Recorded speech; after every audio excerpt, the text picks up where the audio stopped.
Greetings, shalom, sound mind, inner peace. I hope you guys are creating a good day. I go by the appellation Malakizadak Israel, the revolutionary. I destroy idols. Cursed be the wicked. Benediction be upon the righteous. Amen. I affirm. In today's video, we're going to go into parental alienation syndrome, malicious mother syndrome. I wanted to bring certain videos to you guys' attention regarding the topic. It's going to be very informative and interesting. Hope you guys enjoy it. Hit like, subscribe, and share. And let's try to make a difference in the world, make a positive difference so things are not these ways.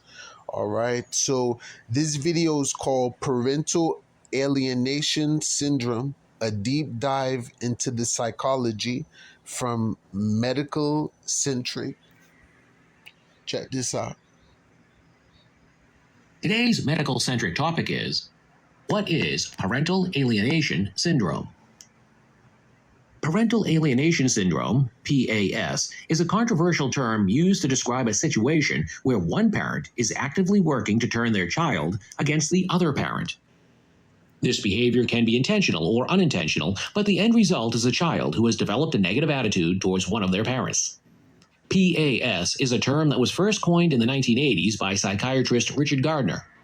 Gardner believed that PAS was a specific form of child abuse that was being perpetrated by one parent against the other. He identified a set of symptoms that he believed were indicative of PAS, including a child's unexplained hatred or fear of one parent, the child's adoption of the alienating parent's beliefs about the other parent. Despite its controversial nature, many mental health professionals recognize PAS as a real phenomenon. They acknowledge that some parents do engage in behaviors that can lead a child being alienated from the other parent, and that this can have serious negative consequences for the child's emotional well-being. There are many factors that can contribute to the development of PAS. Some common ones include a history of conflict or abuse between the parents, a high-conflict divorce, and a parent who is struggling with their own mental health issues. The effects of PAS on children can be severe. Children who are alienated from one of their parents may experience anxiety, depression, and feelings of low self-worth. They may also struggle with relationships later in life, as they have not had a healthy model for how to maintain healthy relationships. If you suspect that your child is being subjected to PAS, it's important to take action as soon as possible. This may involve seeking the help of a mental health professional who is experienced in dealing with these types of situations. In some cases, it may be necessary to seek legal intervention to ensure that the child's best interests are being met. To prevent PAS from occurring, it's important for both parents to work together to maintain a positive relationship with their child. This means avoiding negative talk about the other parent, respecting each other's parenting styles, and prioritizing the child's emotional well-being above all else. In conclusion, parental alienation syndrome is a controversial but recognized phenomenon that can have serious negative consequences for children. If you suspect that your child is being alienated from you by your ex-partner, it's important to take action to address the situation as soon as possible. Working together as co-parents to maintain a positive relationship with your child is key to preventing PAS from occurring in the first place. Thank you for watching our video. Please do not forget. All right. So now in the next video, we're going to go into examples. All right, now this video is called Dr. Umar Daughter is prime example of why you shouldn't keep children away from the father, I believe. Yeah, why you shouldn't keep your children or your child away from their fathers. Ladies, y'all have to stop involving the kids in y'all breakups. If that man cheated on you, for example, and you left with the kids, that has nothing to do with your child. It's so sad to see many girls with daddy issues, all because y'all mad at the way the relationship went. Mothers, do better. And this is from a woman. I enjoyed this video. It's from Carlis Samuel.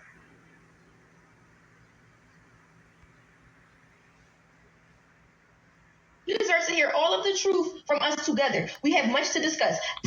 Now, I'm just here to tell y'all, this situation is just so messy. Her coming on social media, at first, it was like genuine. She wanted to meet her sister and whatever. She already had her dad number, so she wasn't looking for her father. She just wanted to meet her sister, know who her sister was. But then it got a little messy. She continued to say how the last time she seen him, she was 10 years old. So that means that he was in your life. So when he said he's going to bring all the proof and the white man documents stating, that they had custody agreements, that means your father was fighting to be in your life. And I'm only speaking on this situation because this is really a wake-up call and awareness to the Black community right now.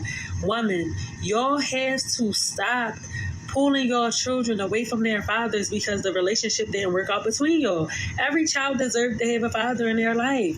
Now, unless your baby dad is like on some type of hardcore drug, he can't even keep a home, wash himself up, things like that, then all right. But even then, take your kid in a car and drop them up K&A if need be, just so your kid can speak to the dad. Because look at how this young lady's acting.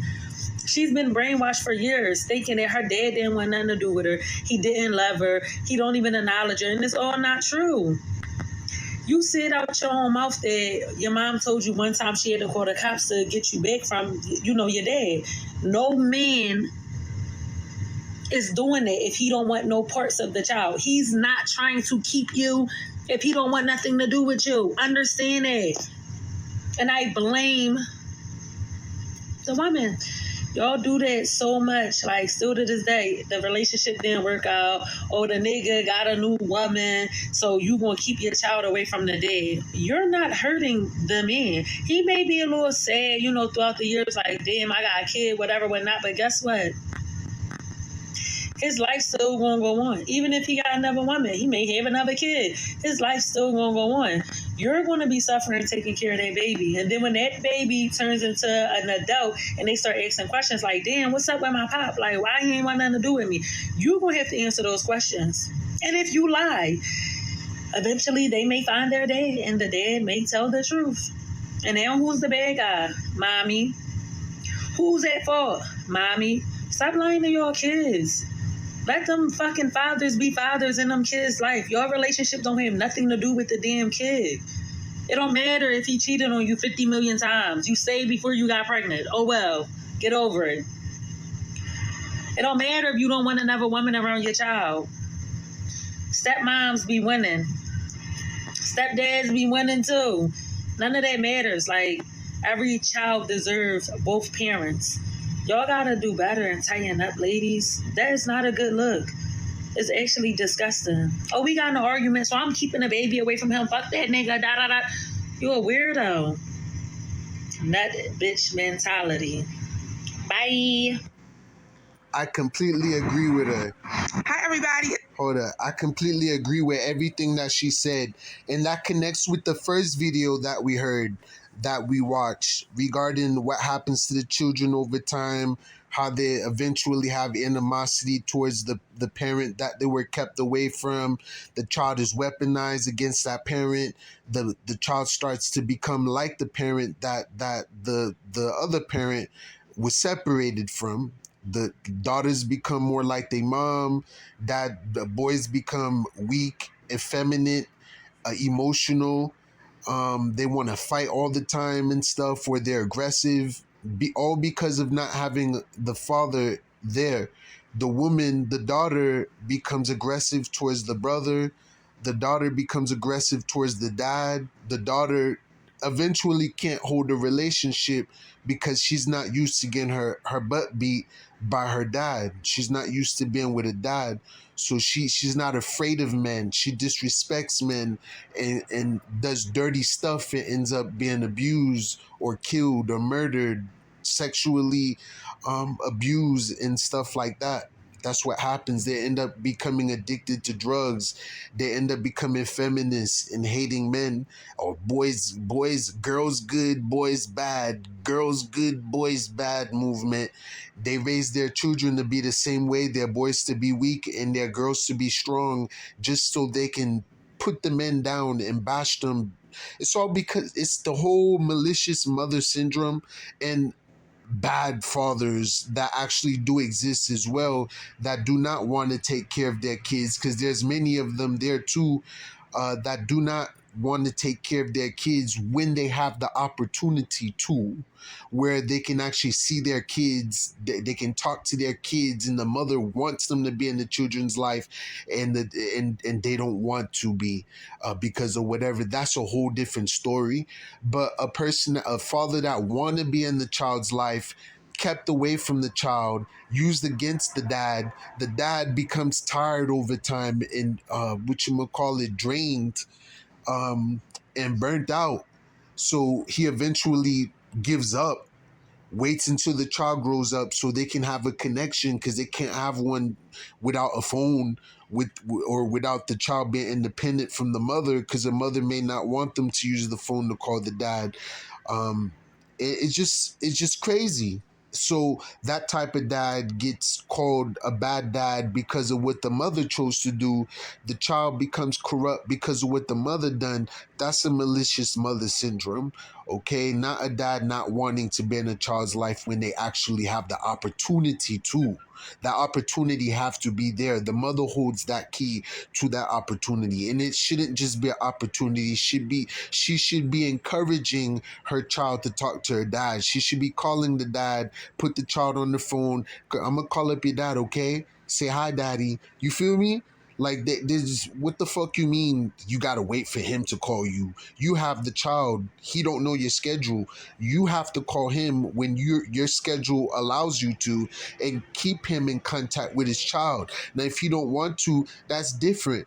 That's different, okay? But, and it's different too when you keep calling. Oh, you can't talk to her, you can't talk to her, you can't talk to him right now, or they're busy, or they're in school, or they're not around. Every time you call, you get in this fucking runaround, and then sometimes it even turns into an argument. Every time you're calling just to talk to your child, it turns into a back and forth argument. Oh no, where you been the past couple of months? Oh, you a bum, or you broke, or I want money, or more child support, or you never there. Like, what the fuck? All that is an attack. That's malicious mother syndrome. It gets tiring over time. You're calling to hear your child. You never can hear them, but all you hear is drama, drama, drama. Eventually, you're gonna stop calling. That's different. That's malicious mother syndrome. That's not a bad dad. People get tired. God damn it, how much abuse can you take? How much can you take? It doesn't matter what the fuck the topic is about, child or not. How much can you fucking take over time? You feel me? Before you give up, before you burn out, period. If you never been burnt out before, tired, you don't understand what the fuck burnt out and tired mean in its entirety. Okay? It can even mean saying fuck that child until I'm old, or fuck that side until they're old enough, or man, I'm tired of the bullshit. Let me just stay away from that side. You get tired. You really do. That's because of the mother. So this is called parental alienation will backfire on you, from Wendy Wisdom. This is her page right here. You get tired over time. So the child grows up thinking, like the mother, you never did anything for them. You were never there. You weren't allowed to. That's a parental alienation. Your child been estranged from you. And before we go into that, let me show you. All right. If you look right here, it says the word "estrange" is an adjective that mean a way to describe something, estrange, of a person no longer close to someone. No longer close. Y'all are no longer close like y'all were when she was a baby or he was a baby, because you've been estranged. Now the situation is strange. For you to be around your father or your family or your mother that you've been kept away from or heard bad things about, you become strangers. So it's called estranged. You're no longer close to that person or affectionate. You no longer really care about that person, not in a good or bad way. You just don't really think about them no more. There's just a disconnection.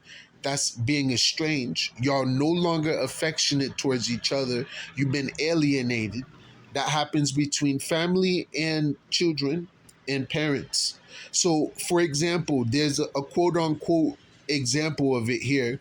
Harriet felt more estranged from her daughter than ever. Okay, no longer close. Of a wife or husband no longer living with their spouse, his estranged wife, quote unquote, they no longer live together. So, no longer living with that spouse. So, estranged mean to cause someone to be no longer close or affectionate to someone, to no longer be close or affectionate to someone, to alienate.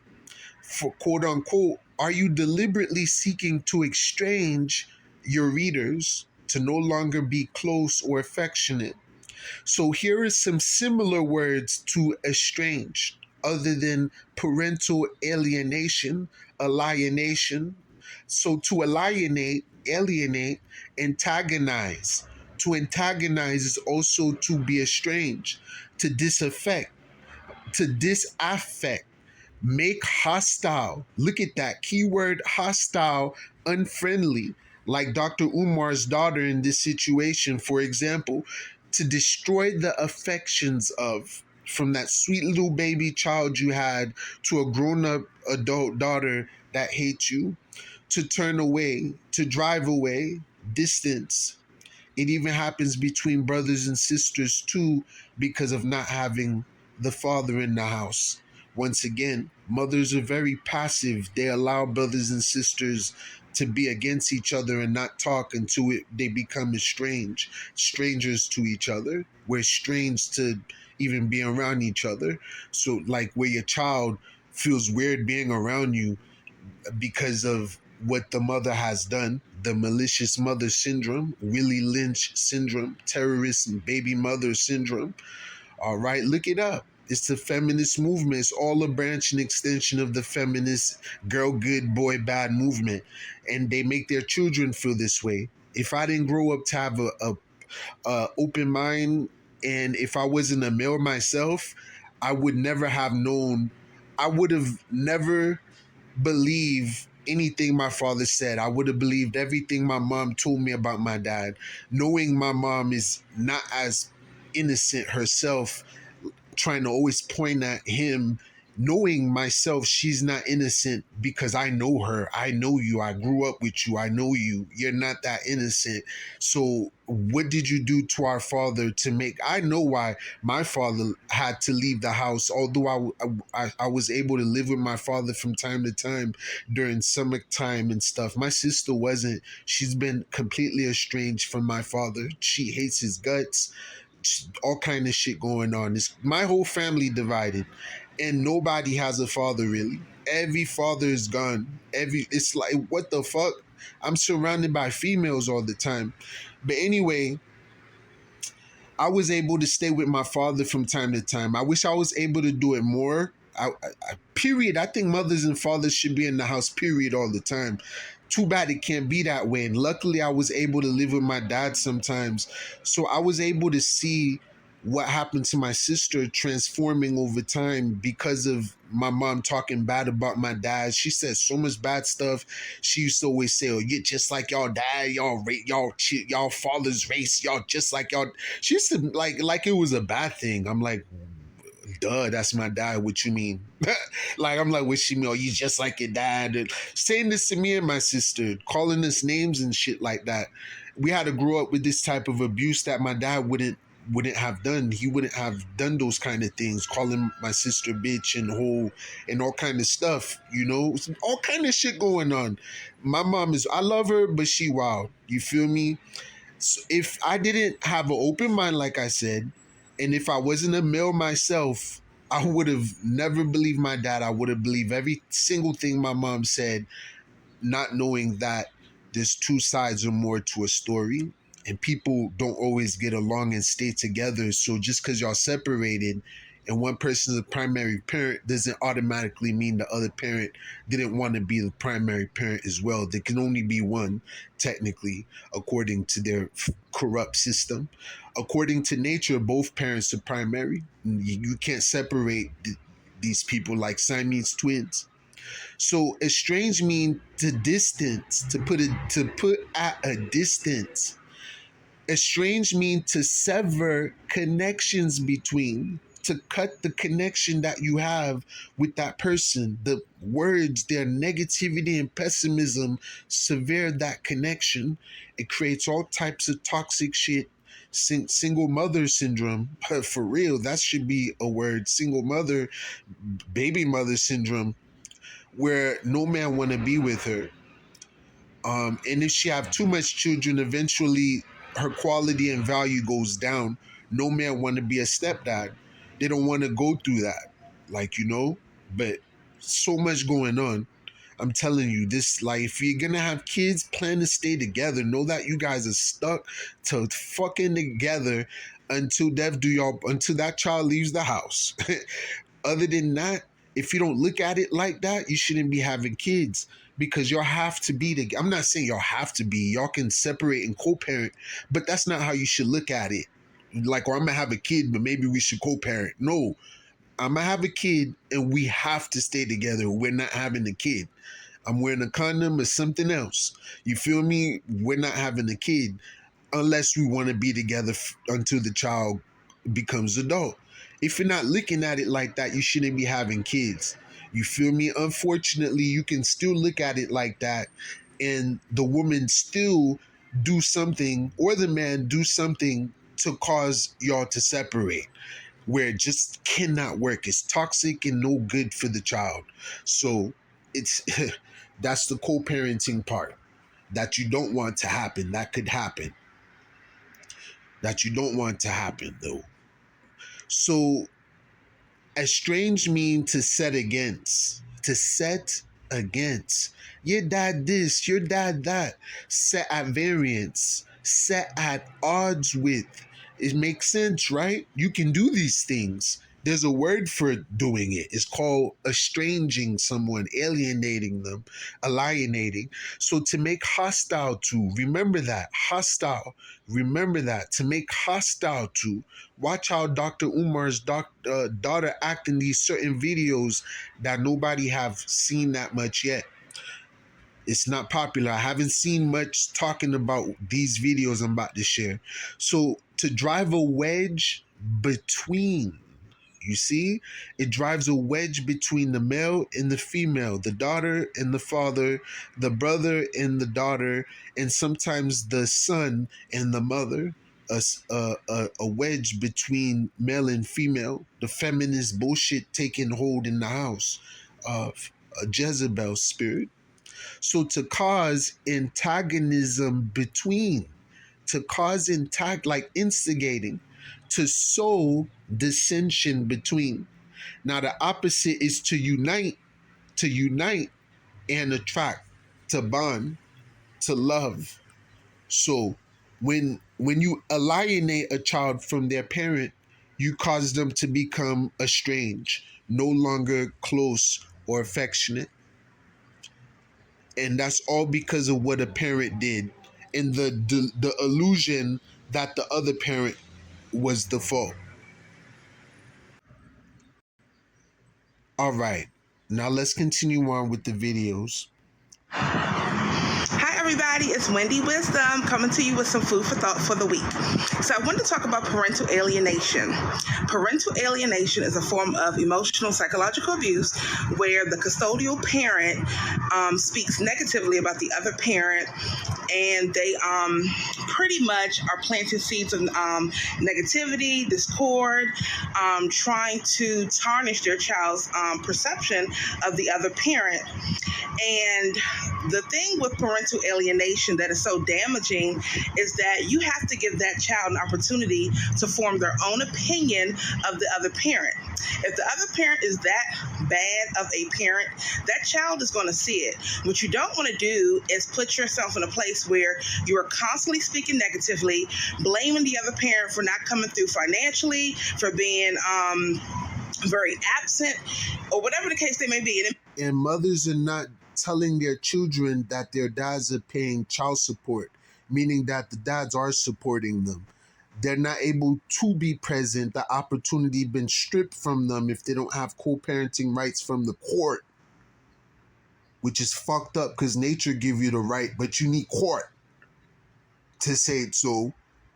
In today's society, the children grow up thinking their dads didn't give them money at all, didn't contribute to the classes and courses they took because of the money they've been sending through child support. So the child the children don't give a fuck about money. They just want to see their parents. That's all I give a fuck about. That's what I only gave a fuck about, seeing my dad and mom. I didn't give a fuck if they were rich or broke. Period. So kids don't give a fuck about money growing up that don't get to see their dad, but receiving child support don't understand the benefit they're getting because they don't look at money as a benefit yet until they're an adult. And their mother or whoever's the custodial parent is the one benefiting from the child support. So they use it for all kind of different things, except the child sometimes, except for school and medical sometimes. You feel me? They're buying other things with the money. So therefore, the child grows up not seeing their dad, first of all, because the mother think it's all right. The dad will be okay with it. Maybe he just want to pay. He don't want to see his child. Maybe he don't care about seeing his child. He'd rather pay. So I'm going to just make him pay. That's at least he's paying. But the child doesn't see that part. They're not being told that part, at least in a very intricate way. Like, hey, your dad sent you money today. Hey, your dad sent you money today. Every time when money come in, hey, your dad sent you money today. They're not doing that. So luckily, my dad gave us money directly. He did what he can with what he had. He, took us to Toys R Us. He'll do all kind of stuff. My dad tried. He was there. I was able to see him. He was a very good dad. He could have been, if he was American, he would have been able to do more. Unfortunately, we're IECN, so therefore, I was the first one born here in this country. Out of everyone in my whole family, my parents started from the bottom and all that stuff. Started with nothing, and they didn't really adapt to the culture all the way, knowing about grants, benefits, welfare, this even child support. Maybe that's why my mom knew about it, but I guess it wasn't like how it is today. Like, oh, I'm gonna destroy that man using child support. My mom did her thing on her own. So, and my dad gave us money directly. So there was no if, whats, or buts about him giving us what he had. My mom too. You feel me? So I'm a little bit lucky, but at the same time, I'm not. Like, I needed more from both of my parents. I needed more intellectually from my parents, and I needed more spiritually from my parents. Like, to understand this world, what's it about? Being prepped for work, being prepped for life. Motherfucker grew up playing in the parks and shit. We didn't grow up preparing for life. So by the time a nigga became an adult, a motherfucker like, what is this? I gotta work till I die. That's just scary. From playground, playing at the park, to now all of a sudden, oh, I forgot to tell you you're supposed to work until you die. Wait. You didn't tell me that those 18 years I was growing up. What the fuck? You feel me? However old it takes. I knew life was about money and all that stuff, but that's not what life is only about either. That's why I needed them intellectually and spiritually, and because they're not American, we were left out of a lot of opportunities. So my dad wasn't able to give us a rich, lavish life like a white man would give his white children. We're not white. So I never judged my dad on that. I understood we just came out of slavery too. We have to start from scratch. We didn't become free that long ago. It's recently we just became free in America. 1863 is not that long ago. You feel me? So let's continue on. Mothers ain't telling the father that the mothers ain't telling the children that the fathers are attempting to see them,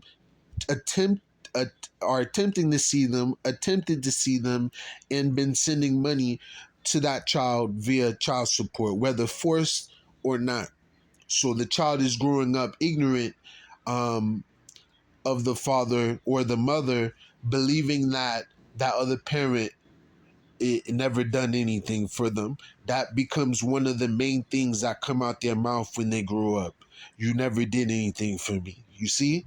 This is where it comes from. Ignorance, being dumb, stupid, not knowing the truth about what happened between your parents that probably shouldn't had sex with each other equally, responsible for what you're in now.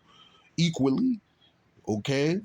Not according to what the one parent said about the other, but equally. They should have never fucked. Period. Especially if they weren't ready to have kids. It be all facts. But what you don't, blaming the other parent for not coming through financially, for being very absent, or whatever the case they may be. And it may be all facts. But what you don't want to do is keep pounding your negative thoughts into this child's head about the other parent, the other person who helped to create this child. You chose this other parent to create this child with. So you have to be careful when you're trying to, separate this child from the other parent, because it will backfire on you. That child will get a little wiser each year they get older, and they may, if not wiser, they'll grow up very angry, very bitter. The reason why they call Black Americanized women masculine, because they had no dad. They became men. They never got put in a place by a dad, spanked on the butt since a kid by a dad. So when they grow up, they understand they shouldn't be fighting with men. So without that structure, they grow up fighting with men. They become abusive. They end up in domestic violence situations because their mouth, they don't understand they're a girl. They're supposed to carry themselves ladylike. They're not supposed to be in the guy's face fighting with boys or men or brother or father or uncle or men.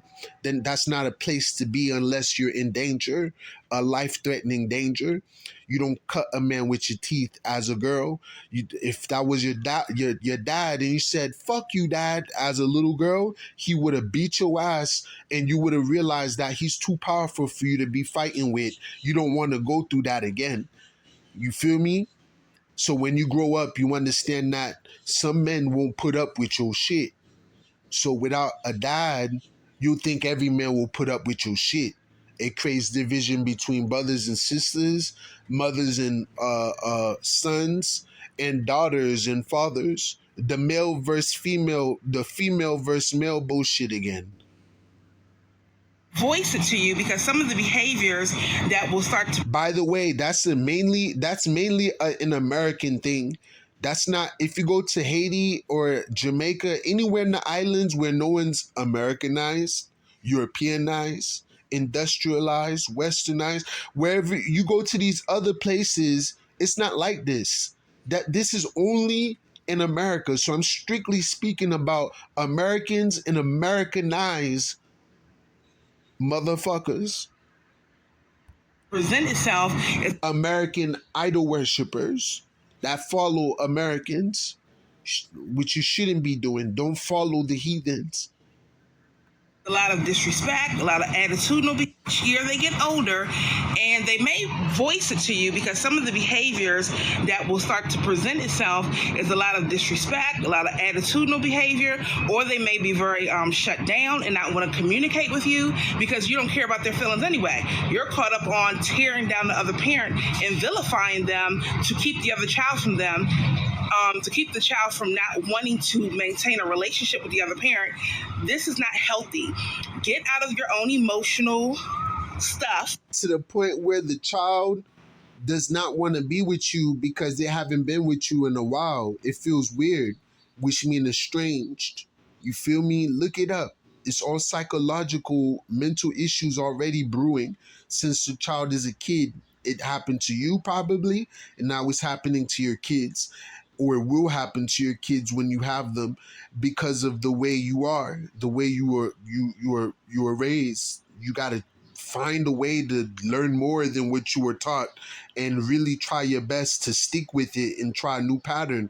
But now, because you haven't seen the child in a while, the child is estranged from you, alienated, don't want to see you no more. So the parent can be like, do you want to see your father today? No. They don't really know what they're saying. They don't know how hurt and destroyed they're going to be when they're grown up. Like, no, I want to stay with mommy. Okay, I guess she don't want to see you today. All because of being estranged. The affection, the connection is severed, estranged. That's why I love going over definitions and terminology and etymology so people understand where the fuck I'm coming from when I say some extravagant shit. Okay? Because the truth is extravagant compared to the common popular trending lies. The comfortable lies. The itching ears and wanton eyes. In all your glory, to keep the child from not wanting to maintain a relationship with the other parent, this is not healthy.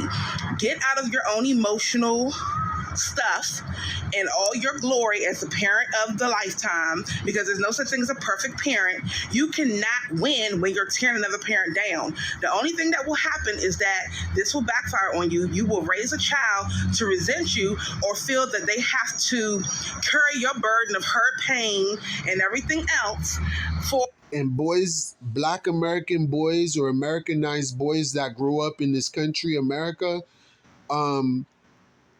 those who have no dads end up joining gangs. They end up joining gangs because that's how they get the male energy that they need. In a house full of girls or a house full of just a mother, the boy ain't getting what he needs to be a man. He don't have a man in the house. He gets blamed for that when he grows up. My brother ain't shit. My son ain't shit. You feel me? This is what they do to you. They did this to you. They victimize you. You don't even know it as a man. And then they blame you for what they did to you. Their kind did it to you. Even though the daughter ain't the mother, the daughter's a female, right? And they both talk shit about the son, right? You feel me? It's all because of them. In the first place, a bitch ass female that you have no fucking dad. You feel me? In the house.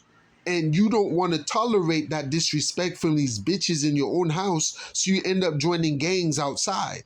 And you end up looking at women as bitches because of the bitching.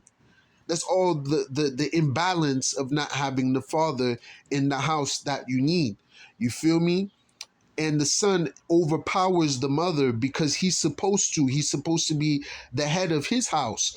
And so if he's not able to leave his mother's house because a whole bunch of situations economically and all that other stuff, and the mother constantly belittles him, it feminizes him. It makes him weak. It makes him give up. It makes him soft. It makes him just quit. He's a quitter. He gave up. You feel me? This is where you're getting your deadbeat dads, the broke dads, all this stuff syndrome. Okay? It's all because of the way these boys are not being raised and the ways that they are being raised. And no attention is put onto the boy. The mother would teach the daughter how to cook and completely ignore the fact that the boy needs to learn how to cook too to survive out there. You feel me? Especially modernized people who don't remember we survived by hunting. What the fuck you mean your child didn't want to learn how to hunt, so you didn't teach him how to hunt? You teach your child how to fucking hunt because they need to understand the importance of hunting. You teach your child how to cook because they need to know the importance of cooking. You don't wait for them to tell you when they want to learn. Motherfucker, that's your child. You instill it in them while they really young before they're rebellious and old. Then you go blame them. Well, you're 23. You said you didn't want to learn. At 23, you're late. You're a bad parent. You're a horrible parent. It's at that time he's rebellious. She's rebellious. They're too old to learn new things like that. So now you're trying to teach an adult shit you should have taught them when they were a kid. You're too late. Where the fuck was you 20 years ago, 30 years ago? Where the fuck were you then as a mother or a father to instill what you needed to in your son or daughter? To teach your boy to be a man and not treat him like a boy and shit, and treat your daughter as a woman that's going to be a wife one day. Teach her how to respect fathers and sons so we can have children that stay together. Now we don't have none of that. We don't have that structure. No one's staying together because of the whole malicious mother syndrome. Mothers are getting paid to destroy fathers. Mothers and females get paid to destroy men. Women get paid to destroy boys. They get paid to do this shit. They get paid. This on social media, through government, through welfare. They're getting paid to put men down. They're getting paid to destroy male leaders, those who are actually trying. They get paid when the man gives up. They make men give up. The system makes sure you give up. After police keep coming and saying you're kidnapping your own child, of course you give up. And they get paid again. They get paid. And then when, you feel me, they get paid to do this shit. That's why they're doing it. There's a benefit for the mother financially, not emotionally or spiritually, but there's a benefit financially for the mothers to destroy the house. They're getting paid to do it. Eventually, the white man's gonna show you what his real plan was over time, was to destroy you and both the man, to destroy your whole family. By that time, it'll be too late because no households will have men. You feel me? So daughters will have to be the ones who lace up their boots and go fight to protect the house like men. No, and if they all died, then genocide. Men are supposed to protect women. It ain't supposed to be the other way around, although we protect each other, but there's an order to it. You feel me? So, but now the order been destroyed. A lifetime, and again, it's still going to backfire on you, because when they get old enough and realize I've been carrying your pain and how you felt about my father or my mother all this time, it's time for me to do what's best for me, and I want to have a relationship with this parent or give them the opportunity to disappoint me themselves. When that happens, you're going to regret trying to keep them from the other parent. I'm telling you, kids are wise. They will see it for themselves. Let the other parent do it. And even when the other parent disappoints them, as you probably know that they will, all you can do is comfort your child. Let your child know they are not the reason the other parent is missing the opportunities to show up and be an active, positive person who wants to have a relationship with the child they help to create. You can't win when you're playing dirty, okay? You cannot win that way. Your child will resent you. Remember, I told you that. So that's the windism. And the holidays is coming up. So for all you mothers who like telling your child, if he don't have a present for you, he ain't been here all year long, he might as well spoil you for Christmas. Stop that wickedness. It's not good at all. I would rather a child have a relationship with their parent, the other parent, versus be stuck on what can this person do for me financially. Okay? So it's just some food for thought. You take it, you leave it, pass it on to somebody else. It's all up to you. But remember, I told you, do not vilify or tear down the other parent. Allow that child to have a relationship with them and see for themselves. That's the windism for today. Love you all. Yeah, they demonize and vilify you. I'm not trying to get clout. A lot of people hit me up for interviews. Y'all gonna have to come up with fucking pockets, because I'm not doing. Check this out real quick. But it's called Dr. Umar's Daughter, a Modern Feminist Sacrificing Her Dad for Fame, Clout, of her own dad for clout and stuff like that.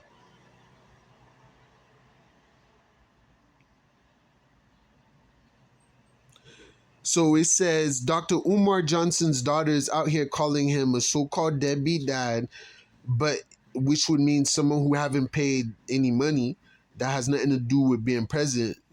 You know, it would be claiming that he wasn't present, which would connect to the whole malicious mother syndrome thing.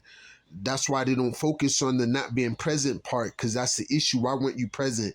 Then because then that will be the time when you go into the story about why you weren't present, why it didn't work between the parents. But they rather call it deadbeat, which has something to do with money, okay? Someone who didn't pay child support. So already the claims about Umar being a deadbeat is false because he paid child support. Not being present is a fact, but there's a story behind that shit, and that daughter don't know that. So because of malicious syndrome, what the mother must have told her all along, all these years, while the father went around to defend himself, is what the daughter believes. Now she's now she's hostile towards her estranged father.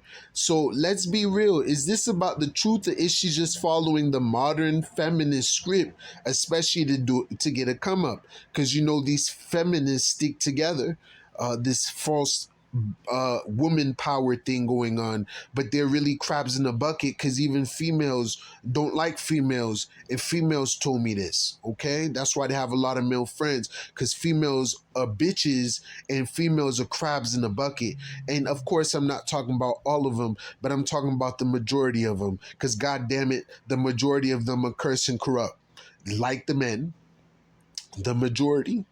So, because let's face it, in today's world, clout is currency. YouTube, Illuminati pays you. And what gets more clicks than a woman playing the victim, right? He hit me, and throwing her father under the bus, or to get rid of a man out of his own house, to get him kicked out. He hit me. It's that easy. We're giving you the secret. If you didn't know it, just lie. That's it. Women done it to me many times, especially in my family. So here's what I think. And they destroy your name, they defame your name and dirty your name. So when you do defend yourself, when you get a chance to, it will be too late, because dirt been thrown on your name without you being able to defend yourself for too long. They talk shit in secret and private. That's what women do. So she's not the first modernized woman to do this. Feminism teaches women to blame men for everything. Girl good, boy bad. Okay? Simple. It's that simple. Girl good, boy bad. Boy bad. All the time. Girls good, boy bad. That's what's going on, and you expect your son to feel strong in a household of feminists? Nah. Your son need a dad. Your son need men. He's going to be in the gang. He's going to be out there doing drugs. You see, because of you. You don't know how to raise a man, you woman. You don't know how to raise a boy. And you barely know how to raise your own daughters right. You don't call your daughters bitch and whore. Coming from a female, that's a lot. So, and they hear it from men too. Now your mom calling you the same shit too? What the fuck? Your mom's a piece of shit too. Period. Deadbeat moms. Moms that ain't there for you when you need them. Can't give you a hug when you need one. Afraid to say I love you. Weird shit. Or say I love you weird. I love you too. Like, acting weird. Like, motherfucker, you make me weird to hug you and shit. Strange shit, strange. You get it? Alright. So Dr. Umar isn't perfect for sure, but does paying child support and keeping your distance make you a deadbeat? What does this say about modern fatherhood? Since women are doing this popularly, it's a popular thing to do this to dads and to children, and to put them against the dads. It's a pattern. It's crazy. And fathers don't expect these things. They're waiting to see their children, at least when they grow up. By that time, their child ain't what their child was when they were a baby. You're seeing a complete stranger now. It's weird. So you pay, you get no control. And when your daughter turns out reckless and destructive, you still get blamed. Even though you didn't raise her, her mom did. Why didn't her mom help her fix her anger issues? Why didn't the mom make the brother and sisters talk while it was early? Why the hell did the mother allow the son to stay in the room isolated by himself without no male figure and expect him to be strong and productive? What the fuck? Where you do that at? It's like not programming a computer to do something you want it to do, but you didn't program the computer to do that shit. You didn't program your son to do this or that. You didn't program your daughter. I'm talking about early. Children are programmable early. By the time they're too old, it's too late. By that time, they want to send the child to the other parent. It's too fucking late. You're giving them a mess, like passing George Bush's mess in presidency down to Trump. Like you're inheriting garbage. You're inheriting all the trash the parent put in them.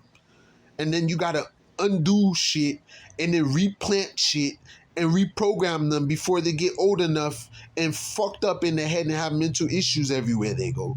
Because the child ends up having mental issues. I suffer from partial mental issue because of that. Part emotional issue because of that.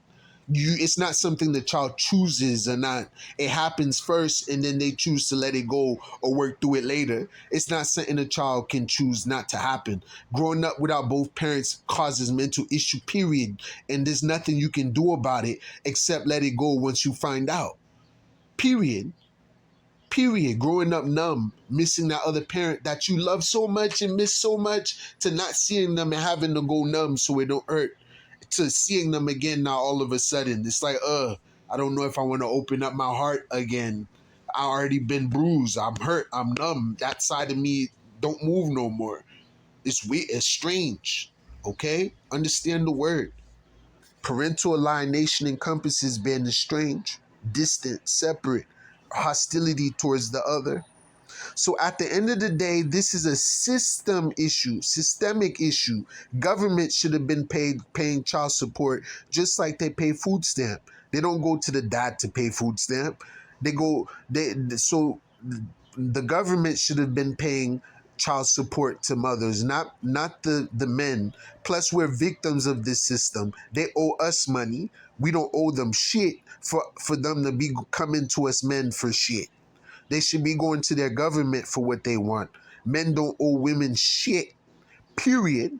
Men owe their children everything. Men don't owe women shit.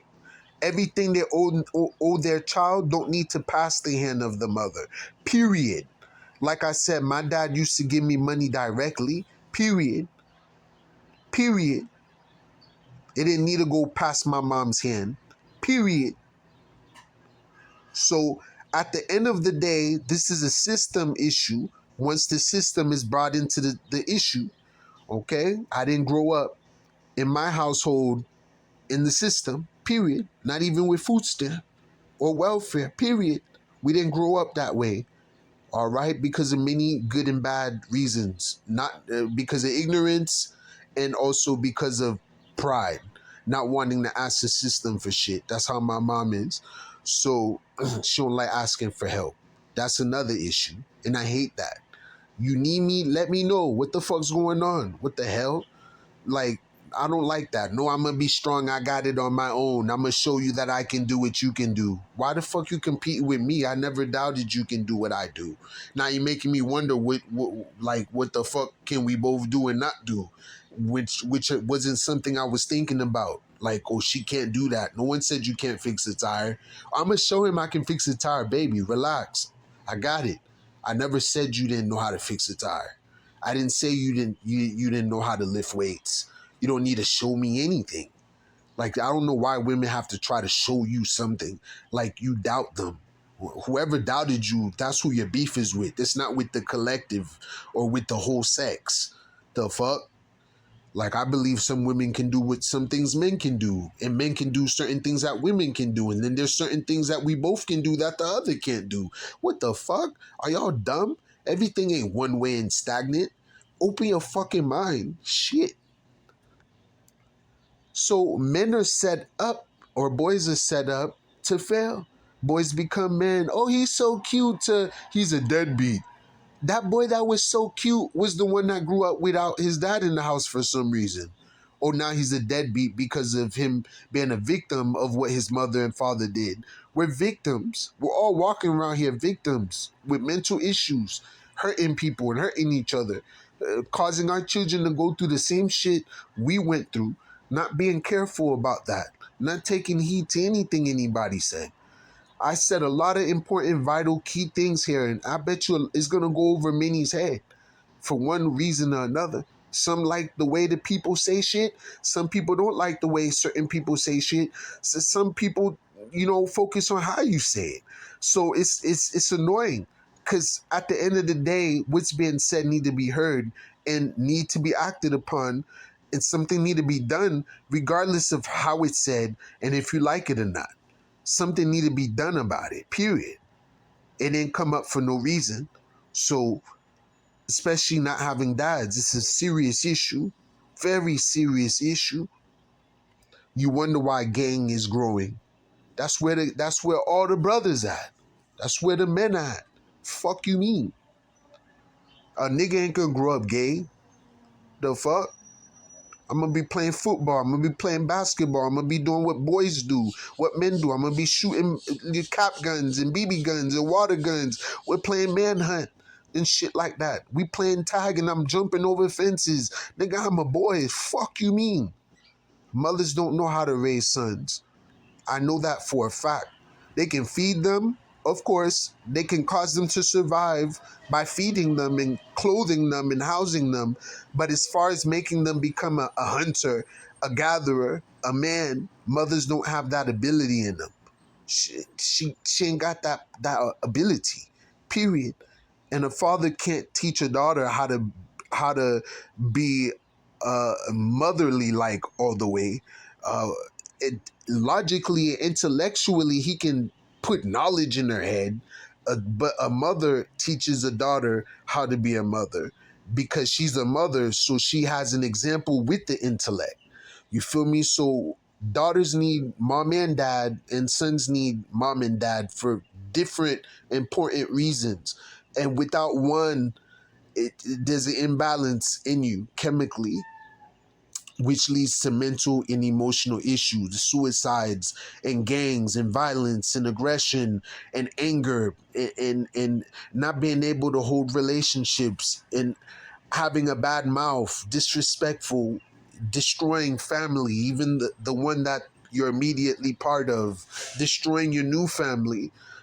That's what we're seeing here today. All Jezebel. So men are set up to fail. That's why I'm not quick to judge a man for not being there. I have to know why he wasn't there first. And even when they provide, when men provide money, right? That has nothing to do with being present. Provide just mean you provide. I can be across the sea and provide, okay? Financially. But obviously that's not enough according to the kids. You weren't there for me is the problem. And not being there is an issue because of the mom. Not allowing the dad to be there. You see? So the issue ain't the money. The issue is the presence. And the presence connect to someone. You feel me? Why they're not able to see that someone. Someone is stopping you from seeing that person. You feel me? And your issue is not seeing that person. Then who the fuck been keeping you from seeing and being with that person? That's who to blame for why that person ain't there. If a house is burning, don't you run out of it and leave? Do you stay in a burning house? Hell no, you run and leave. Then you gotta understand why the fuck the person ran and left. If the house was burning and they explained that to you and it makes sense, okay. If the house wasn't burning and they left, that's a whole different story. But if the house is on fire and you run and get the fuck out of there, if the mother's is toxic and chaotic and you get the fuck out of there and you're not able to see anything in that house anymore, that all the stuff in that house have to question, why did that person run out of this house? And if it's because of the fire, for the woman, for example, it makes sense then why he ran out of the house, because no one stays in a burning fire. No one stays with a toxic mother. So you gotta blame your mother for why your father isn't there. She tried to get you to think it was him first, so you would never believe it was her. Just like government blame Islam and Muslims for what George Bush did to 9/11. What Bush did to the buildings, they blamed it on Saddam Hussein, Gaddafi, shit like that. They had nothing to do with it. Period. Period. That's what the mothers are doing. Putting the blame on the fathers as a scapegoat. So now, sometimes the mother ends up being a scapegoat. It's a back and forth thing sometimes. So the man still gets sacrificed for attention. So is Dr. Umar deadbeat, or is this just another modern feminist blaming her father for clout? She's blaming her father for clout, for sure. And by the end of this video, you'll see why. This has nothing to do with reconnecting with her dad or nothing like that. This girl has malicious intent. And as you heard earlier in the video, her dad was around when she was 10, or all the way till she was 10, and then his presence disappeared. Okay, so that means he was there for a while. Why did he leave? You don't just blame someone for something. You don't just believe what someone said about someone. You got to understand why. Why? Okay? Knowing my own mother, how she is, I don't blame my father for leaving. I wouldn't stay with a woman like that either. You know, all kind of shit. She tried to burn my hand in the stove. My hand was burning on the stove. She tried to burn me with hot water and shit. All kind of stuff. She threw hot water at me. All kind of shit. You feel me? Try to fight me for her boyfriend that's no longer with her. All kind of shit. Allowed him to hit me in the head with the door and shit. All kind of stuff, bro. You feel me? My mom did not protect me. She was not there for me to protect me the way I needed. So I can't imagine a girl that's not favoritized. But anyway, she was able to see her dad up till 10, or the last time she seen her dad was around when she was 10 years old. She's like 22 or 23 now. All right, so he was there for a bit. He was there. And this is the things you get.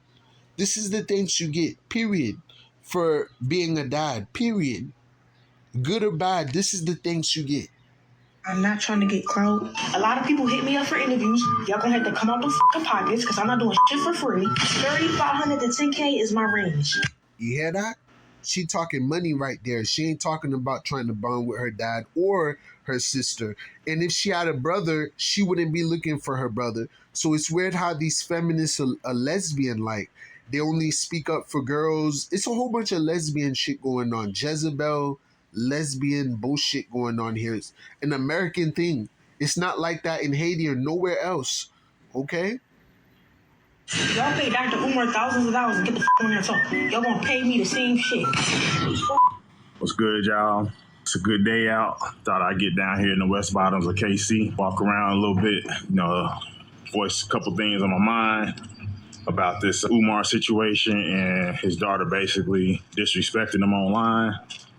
I know a lot of people, they cool with it and stuff like that, but I honestly believe that you shouldn't disrespect your parents in any type of way, whether they were there or not. My father wasn't there like that, but I never disrespected him. Even in his time of sickness, in his passing, I still was there when I know a lot of people wouldn't have. They hold resentment, but I actually forgave my dad and, moved past those type things. And I think a lot of us should do that. But my own personal opinion with Dr. Umar's daughter is she's basically on a hustle. This whole thing is a grift, a hustle to get her name out there. She's basically riding off her father's name in a disrespectful way, right? Without permission and at the expense of ruining and tarnishing his own name, even though I think he's doing a good job of doing it himself by not building the school and opening it. Dude got every excuse in the world, but I honestly think that's very disrespectful, but this is something that society has allowed and that society accepts. A man can be bad for anything these days. And I think society, feminist women, liberals, they all look forward to a man coming in a bad light, whether it's a bad father, whether it's Xavier Worthy and his accusations, because when he got accused, everybody jumped on and say, see, look, he's this, he's that. The chief's the most arrested. It was like all the worst news. And then come to find out, it was a woman the whole time. And then guess what? It's silence. You haven't heard much about him being released, right? So that's the biggest issue, is that this whole thing is a grift, and it's a grift that's promoted. It's a grift that's allowed. That noise y'all hear, I got trains behind me.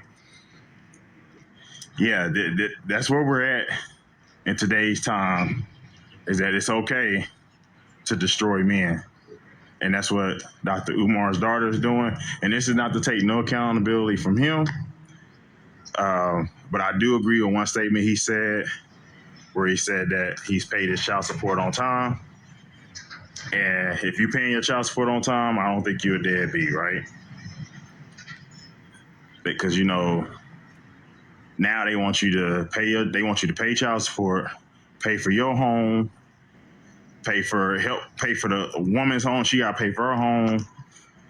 And then you're supposed to be father of the year, be at all the PTA meetings, all the birthdays, all this stuff. I don't agree with that because if you're in a 2-parent household, you got one house, one income, one set of bills, and it's easier to maintain. And then you have some say in your child's upbringing, and you could leave your legacy like that. This putting kids on child support and then claiming that it's the best interest of the child, I'm not buying it. How is it the best interest of the child to incentivize women to split, leave, and then collect child support? It's just not the best thing. And then his daughter, man, she sound like she got some major issues going on. Twerking, smoking online. Now, she's talking about studs and all kind of stuff, man. That's a lack of having a father in the house, and nobody wants to talk about it. Do I have a camel toe, quote unquote? Yeah. A lot of these women, I don't think they're really about that life. Like some of them may be. Well, I thought that was gunshots. Oh, okay, somebody got all the extra shit on their car. But yeah, and here they come, all this goddamn noise. That's when you know it's warm out. When the Negroes come out speeding in their cars. In the foundations, I lay out what... But all right, this one's important too. It's called 3 Signs That Always Indicate Child Psychological Abuse by a Narcissistic Parent. This is part 4. So,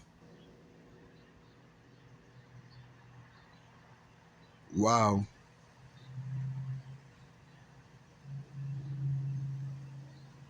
So in his testimony before the Pennsylvania House Children and Youth Committee on Wednesday, November 15, 2017, Dr. Craig Childress discussed the 3 diagnostic indicators, the quote-unquote fingerprints, quote-unquote ends, that always show up and indicate child psychological abuse, psychological warfare by a narcissistic or borderline parent. I never do wrong. It was because of him. It was all because of him. He just snapped on me for no reason. He just, he just got up and punched me or broke my back. He just did things to me for no reason. Your dad was evil. Okay, narcissistic or borderline parent. Yeah, my dad was evil. Girl good, boy bad. I don't want to see my dad no more. A curse. You don't honor your mother and father. So anyway, no other pathology in all of mental health will produce this set of 3 symptoms. Nothing else but this causes this pathological symptom. The 3 signs are as follows. 1, attachment system suppression towards a normal range parent. 2, 5 narcissistic traits toward a normal range parent. A, grandiose judging of the parent. B, a sense of entitlement from the parent. C, an absence of empathy toward the parent. Entitlement, my dad owes me this because of that in this. Absence of empathy toward the parent. I don't really care about my dad. I'm not going to call him up to check up on him. Absence of empathy. It's all because of the narcissistic mother, for example, and this malicious mother syndrome, according to doctors and the official terminology of that word, malicious mother syndrome. So D, a haughty, an arrogant attitude toward the parent. I can't stand my dad. I hate my dad. Even Tupac's mom lied to him about his dad. My dad passed away and I didn't cry because my anger wouldn't let me feel for a stranger. And dear mama, for a stranger, you feel me? And come to find out his dad wasn't even dead. and he got to meet his dad. Look it up. He got to meet his dad before they both died. I don't know if his dad died, but before they both died, they got to meet each other. Tupac got to meet his dad. His dad ain't dead. And that was after he made that song, Dear Mama, I believe. It had to be that way. Come to find out, his dad is still alive. His mom was lying to him all along, telling him his dad was dead. Afeni Shakur did that. Out of anyone, Black Panther, bring a disgrace to yourself. That's fucked up. But anyways, Tupac was mad at his mother for a while. Like, you lied to me about my dad. I grew up without my dad and all. You on crack. You didn't take care of me. I grew up with the gangs, looking for a male role model. All kind of shit going on, bro. I'm telling you, man, this kind of pressure and struggle and suffering makes some of the greatest talented people in this universe. It took a lot of pain, a lot of bullshit. Fuck. I didn't gain all this knowledge from happiness. It was from a lot of misery and pain and wanting to find happiness. Like, what is happiness? What is that? It sounds good. Family, what is that? I don't know what family is. What is that? Sounds good. Must be nice. Must be nice. So the third trauma, because of being separated from your child, is trauma reenactment against the normal range parent. The child believes he or she is being abused or victimized by normal parenting. Oh, my dad is too strict. He took away my phone, so I hate my dad. That's why I love my mom, because she's not so strict. That's called structure. Law, order, and structure. He's trying to make sure you don't end up in a certain situation, but then the other parent enables the pattern, so they feel abused or victimized because of that. So Dr. Childress did not specialize in high conflict divorce, but rather in ADHD and early childhood mental health. When he first ran into parental alienation in 2008 and observed the abysmal failure of the legal system and the failure of the mental health system, he was appalled by the absence of professional knowledge and competence in the area. He was so appalled that he shifted his career to try to stop the family destruction that he saw and the parenting practices that were producing pathologies in the children. Okay, so let's check out the video.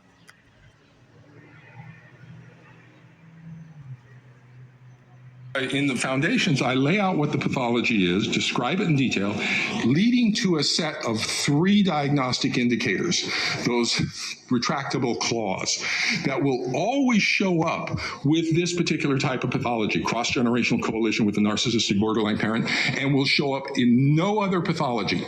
No other pathology in all of mental health will produce this set of 3 symptoms. The first one is attachment system suppression toward a normal range parent. The child is rejecting a normal range parent. It's really weird. Now we're in attachment pathology. And that says there's pathogenic parenting somewhere. Second symptom, rejecting a normal range parent. It's really weird. Now we're in attachment. All right, I'll call him back in a minute. Now we're in attachment pathology, and that says there's pathogenic parenting somewhere. Second symptom is a set of 5 narcissistic personality traits in the... I'm going to bring it back a little. Generational coalition with a narcissistic borderline parent, and will show up in no other pathology. No other pathology in all of mental health will produce this set of 3 symptoms. The first one is attachment system suppression toward a normal range parent. The child is rejecting a normal range parent. It's really weird. Now we're in attachment pathology, and that says there's pathogenic parenting somewhere. Second symptom is a set of 5 narcissistic personality traits in the child's symptom display. The child is showing 5 specific narcissistic symptoms: grandiose judging of the parent, a sense of entitlement, the parent's supposed to meet my needs, an absence of empathy for the parent, haughty and arrogant attitude towards the parent, and a splitting, a demonization of the parent. I call these the psychological fingerprints of control on the child by a narcissistic parent.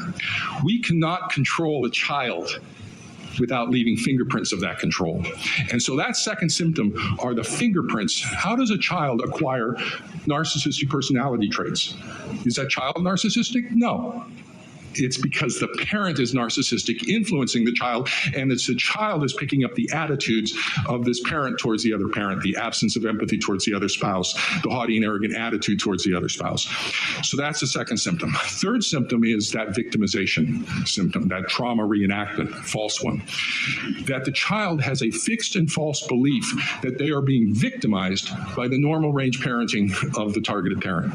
That it's abusive. I'm being victimized because my dad took my iPhone away. And it's a fixed and false belief.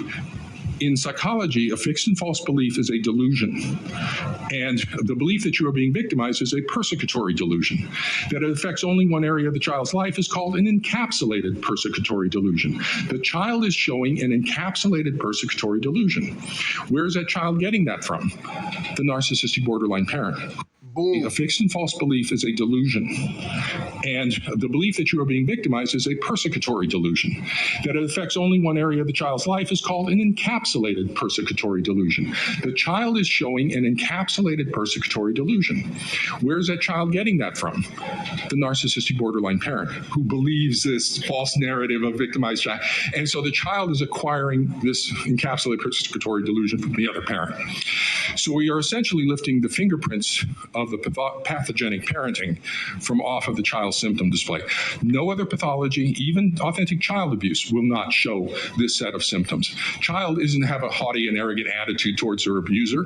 They don't have a sense of entitlement towards their abuser. No, authentic child abuse doesn't show these sets of symptoms. So we have three symptoms. We'll always define it. When you have a child who is this pathogenic parenting, pathopathology, genesis creation.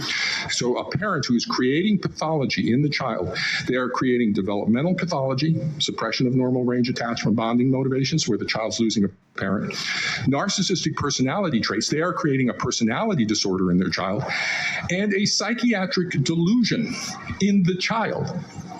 When you have a parent creating that level of pathology in the child, the DSM-5 diagnosis for that is V995.51 child psychological abuse. And so right now in my practice, if I get this, that's the diagnosis, child psychological abuse. Bam. And that's what Umar's daughter, Abdullah, is suffering from, or anisadagoat. That's her name. That's what I'm advocating that all mental health professionals start to use, child psychological abuse, and to assess along these lines. I have little booklets that describe the assessment process and how you assess for retractable clause and whether it goes meow or bark. It's essentially about a 6-session assessment. One session each with each of the parents. You begin to develop the symptoms. A session with a targeted parent and the child where you get to see it displayed before you. And then a session with each of the parents again to check their schemas and their patterns based on all of that. In about 6 sessions, you can say, 8 if it's really complicated, you can tell whether or not it's a cat or a dog, because it's very focused. I'm just looking at, is this pathogenic parenting by a narcissistic borderline parent? So I try to keep these other booklets brief so that they don't have to so that they're accessible. Foundations is the one that describes all the information. Boom. Artificial intelligence is advancing by the day, and that has a lot. All right, so this one's called Malicious Mother Syndrome, aka Baby Mama Terrorist, quote unquote. Malicious Mother Syndrome from Universal Life Balance.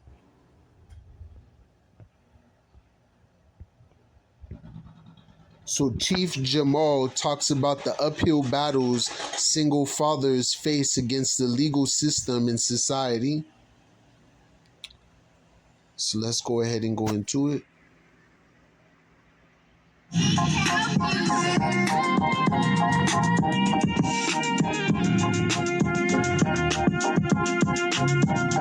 All 3 eyes, I keep my eyes open. Looking at that space.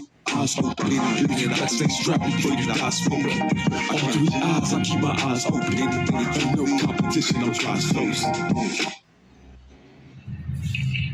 Peace, love, life, and balance. I'm gonna speed it up though.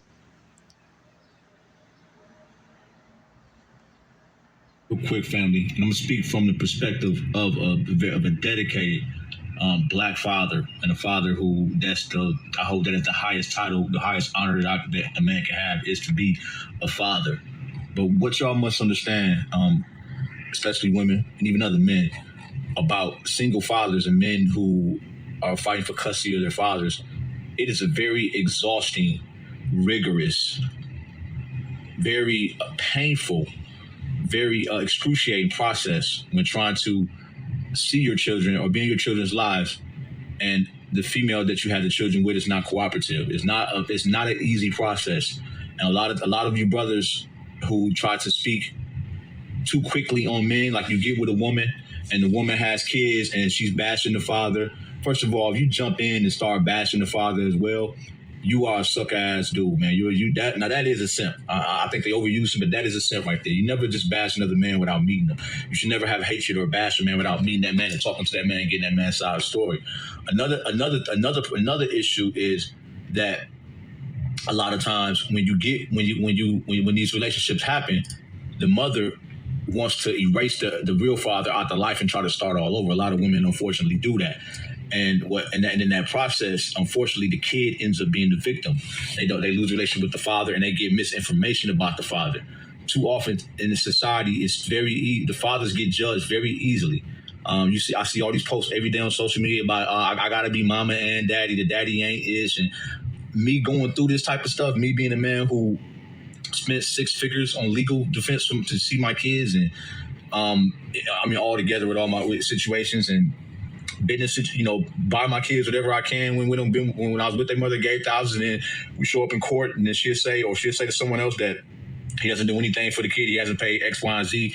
Of course, I take those stories with a grain of salt, because I know that a lot of times fathers are painted to be something that they're not. And you got to understand that the process with trying to be a father, especially a black father, is made to make you quit and give up. And even though I never quit and give up, I totally understand why some men have quit and given up. So you have to be cognizant of that. You got the system against you as a black man, and unfortunately a woman against you. You have to understand, ladies, especially men as well. Y'all have to understand, because a lot of men, unfortunately, men are. A lot of times when they meet a woman who has kids, they go the route. I've done it myself as a young man, an idiot, and caught myself and checked myself for it. But definitely a lot of times men get with women and just believe the side of the story, or they want to believe that woman's side of the story, and they pile on another man just to get their finger, some stank on their finger, man, just to get some, some kitty cat. They'll do that just for some coochie, man. They'll totally throw another man under the bus. And a lot of time, it's very, in society, especially Western society, American society, it's very easy to dump and shit on men, and especially black men, because no one's going to really care. To be honest with you, even other men are not going to really care.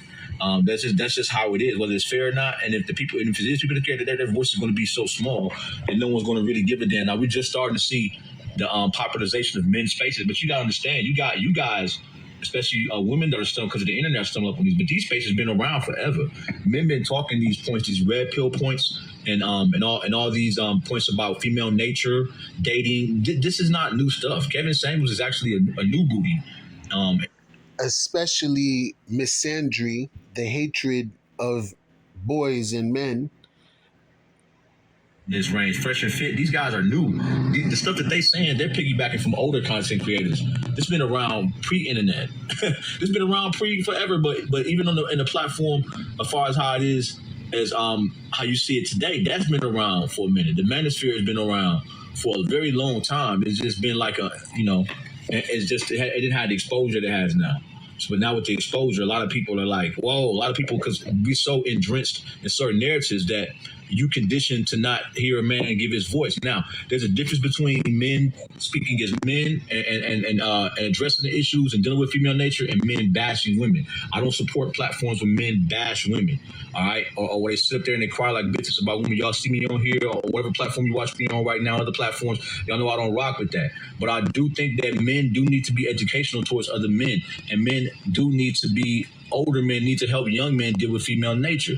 And the internet has been, these spaces has done some good as well. A lot of young men who didn't have father figures or had limited father figures are now able to go and get information that they can't get access to. The danger is so much negative and toxic information. They got to sift through that to get to the good information. And that's why I'm taking the onus on myself to help put out good information, to point towards good information for these young men and young women as well, because it helps young women as well.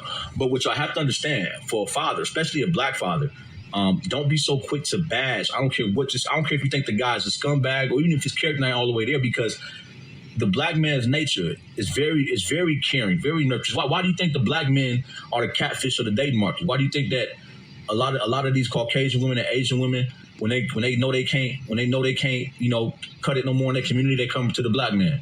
Because they'll leave for a black man. It don't be just sexually. I'm talking about in marriage. I'm not talking about, we know sexually they do it any time. I'm talking about as far as marriage. They'll fall back on black men because they feel that it's a stigma on black men and we'll accept anything. And the stigma, unfortunately, is well earned. You gotta understand that's part of our slavery. That's part of the Holocaust of our slavery. Part of the issues that we're still dealing with. Far as now, I don't preach the victim mentality, but I also don't preach that we're supposed to just erase and forget our oppression. You gotta have a balance. You gotta be able to understand what you're dealing with and conquer it. You can't ignore it, and you also can't glorify it. You have to just deal with it. But you gotta understand the trauma that we went through as black men, being emasculated in front of our women. Having not being able to be a man our whole entire lives, and it's been black men who lived their whole life in slavery and died a slave and watched they procreate and saw their kids be slaves. So that creates a lot of trauma. So the black man oftentimes he'll accept that this woman is not as healthy. He'll accept that a woman of another race just throwing him some crumbs because him that's an upgrade because he has a slave mentality. I don't accept that. I prefer and deal with women of my culture for the most part. I don't really deal with white women. I deal with Latino women, whatever. Not saying I haven't dealt with. I deal with every type of woman, but I prefer and I exclusively pretty much deal with my culture. But I understand the draw. I understand people who have certain traumas and certain validation needs that step outside the culture. That's why I'm not quick to judge. I totally understand. I'm not going. I've sit and watched. I've had black friends. I saw war. I saw broken. I saw certain validation needs that step outside the culture. That's why I'm not quick to judge. I totally understand. I'm not going. I've sit and watched. I've had black friends that were male who I went to high school with or school with that I've seen get teased and rejected and humiliated by black women the entire time and shitted on. I mean, over and over again, and then become successful. And then the woman who was accepting them, accepting his little quirkiness and his differentness as a black man, that he wasn't like a regular black dude, maybe kind of nerdy or whatever it was, he was just about a black woman, accepting him. He's now comfortable with that woman.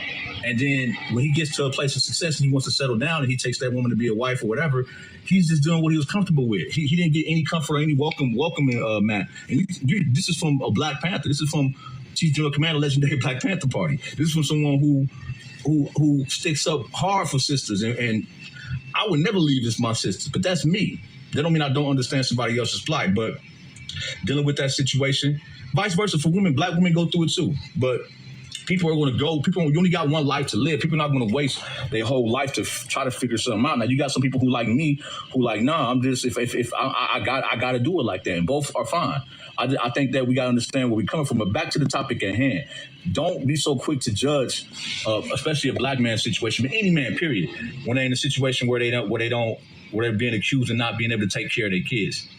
You got to understand and deal with and factor in the factors as, first of all the laws are geared towards women for the most part in most states. You got some states that are better than others, but they're very, and to a certain extent, I don't say that to complain or try to, but it's true for one thing, and to a certain extent, women are physically less imposing. Women are weaker physically, so they're going to need some way to even it out. I understand. I don't think I think it goes too far, but I understand the concept. Also, you got to understand that you as a black man, in addition to your trauma, in addition to the laws, right? You're dealing with the trauma, if it's a black woman, of the black woman. You're dealing with her trauma. She has her own trauma issue. We have bonding traumas issue. Now with this social media stuff that we got, that's even added more affliction and more mental issues. Okay? Then you got to understand that society is already, as a black man, they already assuming that you're not shit. They're already assuming that you're irresponsible. So you constantly hearing that you're irresponsible. Or if you got more than one baby mother, you automatically assume to be just some dude that's just fucking chicks and leaving them for dead. They automatically assume that. They don't even ask you the situations. No, I go through it all the time. I've never intentionally made any single mother, but the assumption that I get all the time is that I'm just out here making babies, when it's not the case. When there's a lot of trauma to deal with, and in the process of bonding and living, I'm an older man now. I got a son who's going to college, so through the process of life, and I take responsibility for all my situations, good and bad. And to be real with you, most of my situations have been good. Sometimes things don't work out, but it is what it is. You get that stigma on you as a black man, so you don't have the encouragement. You got all the words. You automatically assume to be a deadbeat before you even given a chance to be a father. You automatically have a woman who's incentivized to not be with you. You gotta understand the way the system works. They have W-2 or welfare, food stamps, housing. They get, just for having a baby, they get every health care. They get all of this shit for free. And if you're not a rich, super, and even if you is well off, you could be making a decent income and not be able to provide all that for a woman and a child, for whatever your situation may be. That's a lot to compete with. So the black woman is incentivized, women period, they're incentivized to be single in this system. There's really, when they say they don't need independent and don't need a man, now we know that that's not true from an aspect of true optimal performance on a humanistic level, but in just bare functionability, that is true for a lot of women. They don't. They don't have, they can get assistance. They have police protection, law enforcement, they have a lot of factors going for them. So you got to understand that those are some of the obstacles. Also, another thing that you have to understand with is that if you're a desirable black man, okay, if you have anything going for you, whether it's physical, anything going for you, right, and you're not with the woman because you chose to not be with that woman, going back to the black man is the bottom of the totem pole and expected to take the least of society. You're not society, everyone, even your own black men, even black women, even white people, they all are going to look at you like, who are you to reject this situation? Even it could be abusive. It could be, I was in a marriage where it was very abusive, where my ex stabbed at me, shot at me, whatever, everything you could think of, right? But your community, your quote unquote community, tell y'all, you got to tough that out. You got to man up that out. So when you break up with that woman and you still want to be a father, she hasn't, because society's not going to go after, for the most part, she hasn't dealt with any of them issues. Now you're not even with this woman. She has received, and she has all these issues, and you're just a sitting duck with pretty much little to no help. And she can execute. Now she can not only execute all her bitterness toward you, by especially through your kid, but she also has the backing of the government. She has the backing of public opinion, of social media, of the court of public opinion. She has the backing of society. She has everything to encourage her. Yeah, you have some people sticking up for you and saying this, but corporately, she's going to have way more backing. For every one person you got support, she's going to have 100. You got a lot to fight against, okay? And a lot of times, I remember being a kid, hearing about my grandfather or father or things of that nature, and kids ask themselves questions, and then why they not here? And you start to try to create bitterness in your kid, but that always backfire. Because just like I grew up and found that, now thankfully my mother didn't talk down on my father, but she also didn't tell me everything either. But she didn't. At least I didn't deal with that. But I've seen it, and I have dealt with it on somewhat of a level. Is that my mom was a sweetheart. She ain't gonna talk bad, and she did love my father. And as she loves my father now, my stepfather now, she loved him, but she didn't go out of her way to connect me with that side. Once he passed, I had to do it on my own, to find out on my own. And that's the thing y'all gotta understand, especially you women that got kids. That son is going to seek out for his own. He's going to seek out for his own, his identity. That's what a man's going to do. A man's going to always want to know where he come from. I mean, shoot, a girl, a woman too. Kids are going to want to know where they come from, male or female. They're going to get curious about how they got here biologically. They can have the best stepdad in the world. Is not going to take away that natural biological connection. You can't undo that and can't replace that. So dealing with malicious mother syndromes, and dealing with the problems that men go through, you can't just assume that a man's a dead. Now, look, are there deadbeats out there and piece of shit fathers? Absolutely, there are. Absolutely, we know that. We know that to be true. But a lot of times, man, you gotta understand this system is not designed to keep you encouraged. If you're trying to fight, it's very hard to fight to get custody or get some type of arrangement in the family court as a man. It's very, very hard. If you ain't never been through that, you should not speak on that. It is super hard. You got to go through loops, and you got to keep fighting and keep fighting. And you're not going to get your first request granted. You may have to go back to court. It's going to take you at minimal to get a decent result, 2 to 3 years is actually excellent, speedy. That's excellent time. If you have a custody situation, it only takes 2 or 3 years to get resolved fully. That's not bad, and that's terrible. 2 to 3 years of your life where you're just fighting and you don't even know the outcome. You might not even see it. That's terrible. So you have to understand. And I'm not excusing it, but you can understand something without excusing it. That's why a lot of men give up. That right there. And as a man, you can't give up. You can't give in to that if you truly love your children. You have to fight through that. A lot of men just simply give up. They would get some type of, the progress I made with my custody situation, it takes time and years, man. It takes time and years. It's not going to be, you might fight for way longer than what I said. I've known brothers who've been in custody battles, but it's your legacy, it's your kids. That's part of the game. You can't sit and complain about it, man. You can vent, do whatever, but you got to get back on the horse. But a lot of times, don't like I've said, y'all can't be so quick to judge and dismiss and throw these fathers away. Like they ain't shit, they don't want to be a daddy. Man, it's hard because you gotta understand why, as a man, as you fighting to see your kids, you still gotta live your life. You still gotta eat every day. You still gotta and you're not getting the assistance the mother's getting. You're not getting no child support. You're not getting no welfare. You're not getting no stamps. You're not getting none of that. You still got to make it and survive every day as a man. Even if you is getting that, they don't give you shit for a man. You know what they give for? They don't give you enough as a man. And for a man, they give you enough. They give you enough to be homeless and eat and go to the grocery store a little bit and just not die. You don't got enough to really do nothing as far as government assistance. No man should be dependent on government assistance. It's actually going to set you back and demotivate you as a man. But the thing is, you can't just go ahead and just chalk a dude up because you see the woman, the mom complaining, or even the family, or even other men complaining. You got to know the details of the situation. Now, like I said, there are piece of shit fathers out here. We know that. But I'm gonna keep it one thigh wild. We're gonna keep it a thigh wild, like my E40 say. Some of these deadbeats didn't start out wanting to be deadbeats. Some of these deadbeats was made deadbeats. Some of these deadbeats are deadbeats because the system, that malicious baby mama terrorists, simps, whatever it may be, all these situations combined and tried to beat his ass down till he was dead. Like, I understand what deadbeat mean now. It don't just mean, oh, he just a dead. No, deadbeat mean the system will beat your ass down to where you said, I'm dead, I quit, I give up.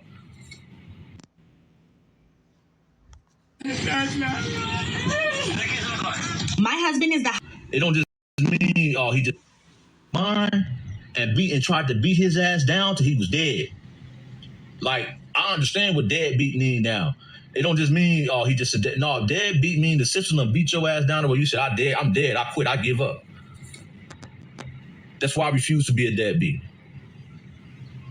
But I understand we are in a society, in the system that is created to make deadbeat daddies, especially if you're a black man. This system is designed to beat you down till you're dead. Well, you can't father your children, for they can father your children. The system wants to father your children. Society and the government wants to father your children. They don't want you to be the father and be the leader and start a legacy and to build and to put in that good health into because there's health in disassociation. You learn, even if you're not a healthy eating family, right? Just by being to your next of kin, look, we know about organ donors, but let's just say even without organ donors, it's actual literal health benefits to you being around your biologically, breathing the same biological air as your kids. Now, I know I'm speaking something deep. I will do a video breaking that down, but that's actually true. It's bigger than what y'all think. All right? It's bigger than what y'all know. There is a conspiracy going on against the family structure, especially the black family structure. They do not want the family structure to ever have any semblance of a foundation or functionability, because when there's strong family structures, dynasties are built. When dynasties are built, stronger leaders arise. Stronger leaders are built, revolution happens. New society happens. They don't want none of that. They want to control that. So understand what we up against before we jump down father's throats and label them deadbeats. Let's always get the facts. Let's always stay on point. Let's always be fair to both sides. And we know we love those mothers out there who really need the help, because at the end of the day, it's a lot of women out here who really are good women that really did meet a bad guy that was a deadbeat. So we need to have a point of I'm saying the word messed up. Differentiation, all right? We have to be able to differentiate between the real deadbeats and the fake deadbeats, just like the victim women and the women who are really victims and the women who cry victim. We can't never do that unless we set hard standards. So let's set hard standards. Let's just stop taking people's word for it on any accusations. It's unfortunate that some people make accusations that are real and they don't get dealt with properly. But that don't mean that we got to take everybody's word for it, all right? And just throw innocent people under the bus. Let's do better as people. So with that being said, peace, love, life, and balance.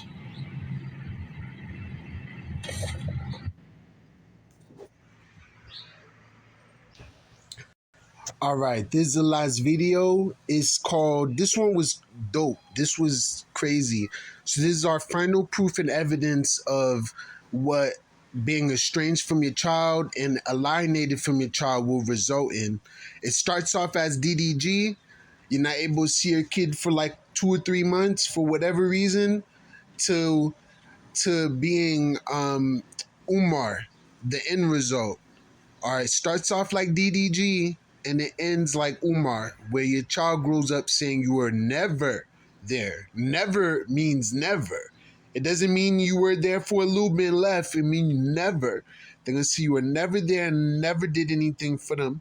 All right? So, this is interesting right here. Check this out.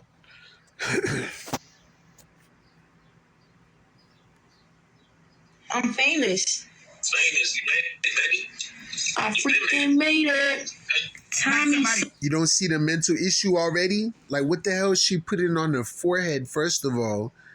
All right? And she's talking about she's famous. I thought this was about meeting your sister and your dad. All right? It has nothing to do with that. This has to do with feminism. She's old enough to be part of the feminist movement. I'm famous. I freaking made it. Tommy Soto Mayor. You're a clout chaser, y'all. Y'all see how this is why the world hates black. Tommy. You see what you just said, Tommy? Shut up. You didn't have to say a minute ago. No, when I tried to talk to your black, you didn't have to say, shut up now. Right is all you need to be saying.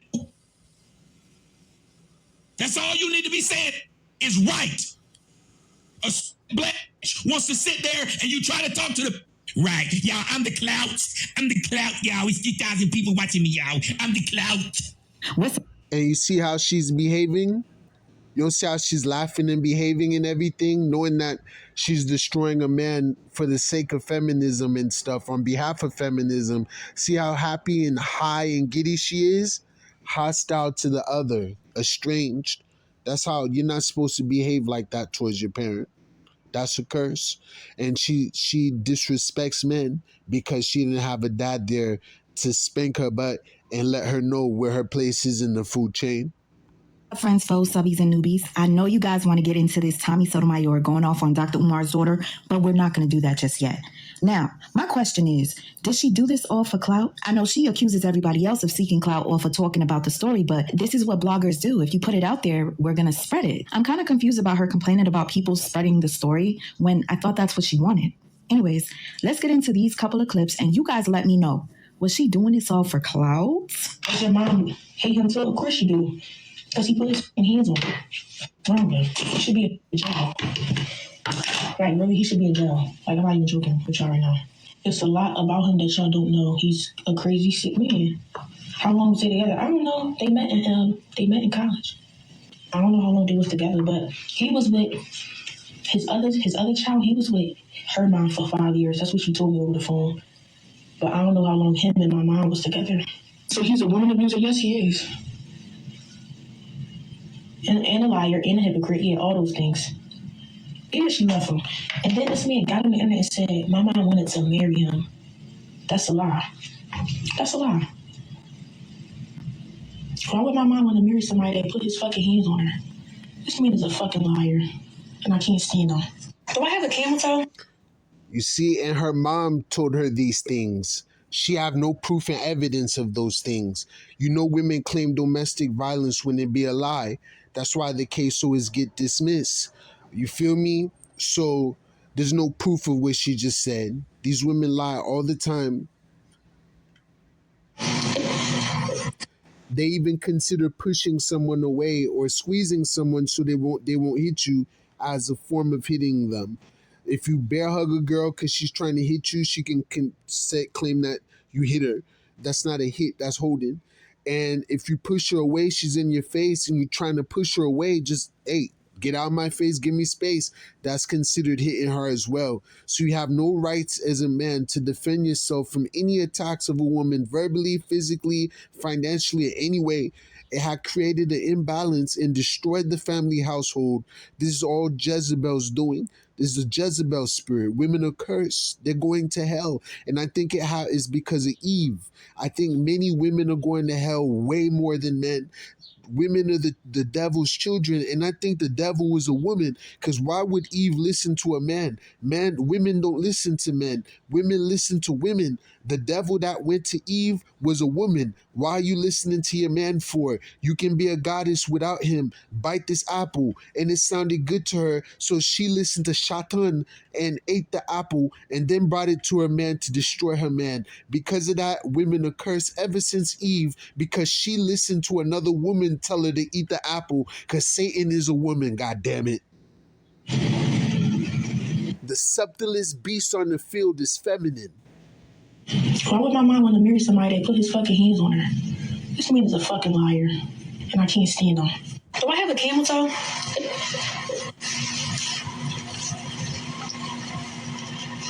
I don't have to clout chase. Go on my page. I'm a comedian. I've been doing this Instagram. Been doing this social media. I've had multiple videos go viral before, and I had to deal with hate comments. It's nothing new. It's always, oh, you want clout. You bashing your dad. You doing this, you doing that. Which I don't know. But you want to keep exposing your personal business for money for the internet. You trying to make a come up. I'm not trying to make a come up. What are you talking about? What are you talking about? It's on the internet, so what the fuck am I exposing? It's on the internet. You see, the way she's talking is because she had no dad. Her mother probably allowed her to talk like that around her, but dads wouldn't. She don't even know how to control her own mouth. This unprofessional, unclassy, and unladylike. It's very masculine. It's because her mom alienated her from a dad. She never got the benefit of a dad. She don't know the worth and the benefit of a dad. And the dad and the mom have their own benefit. She don't know the benefit of a dad. That's a form of being dumb, stupid, and ignorant. Like not knowing that 1 + 1 = 2. Same shit.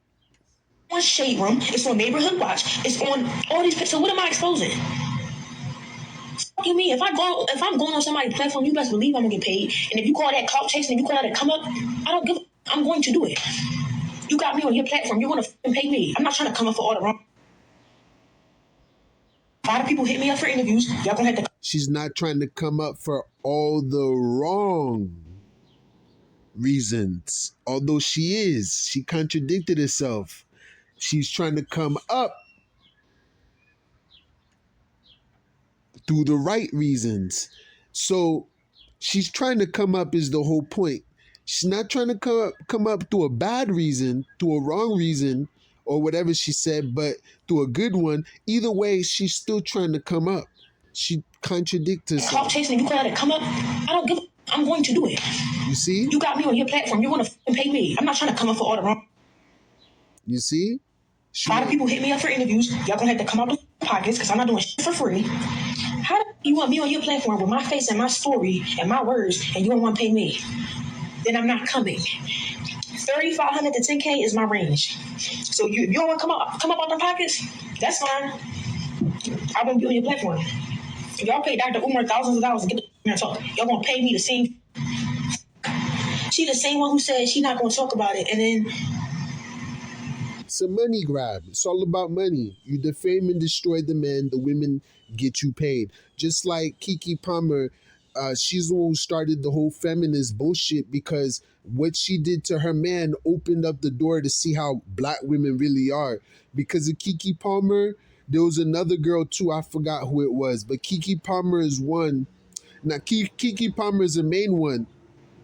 She claimed all kind of crap about her baby daddy, said all kind of crap about him just to get the sympathy of the feminists. She got a come up. She made a come up. She make money. You can make money catering to these women, grifting and pandering to these women. You can make money kissing booty, period. Anybody's booty. You kiss booty, period. You're getting paid. People gonna like you. You're gonna feel like you're somebody and loved and all this bullshit when you kiss booty.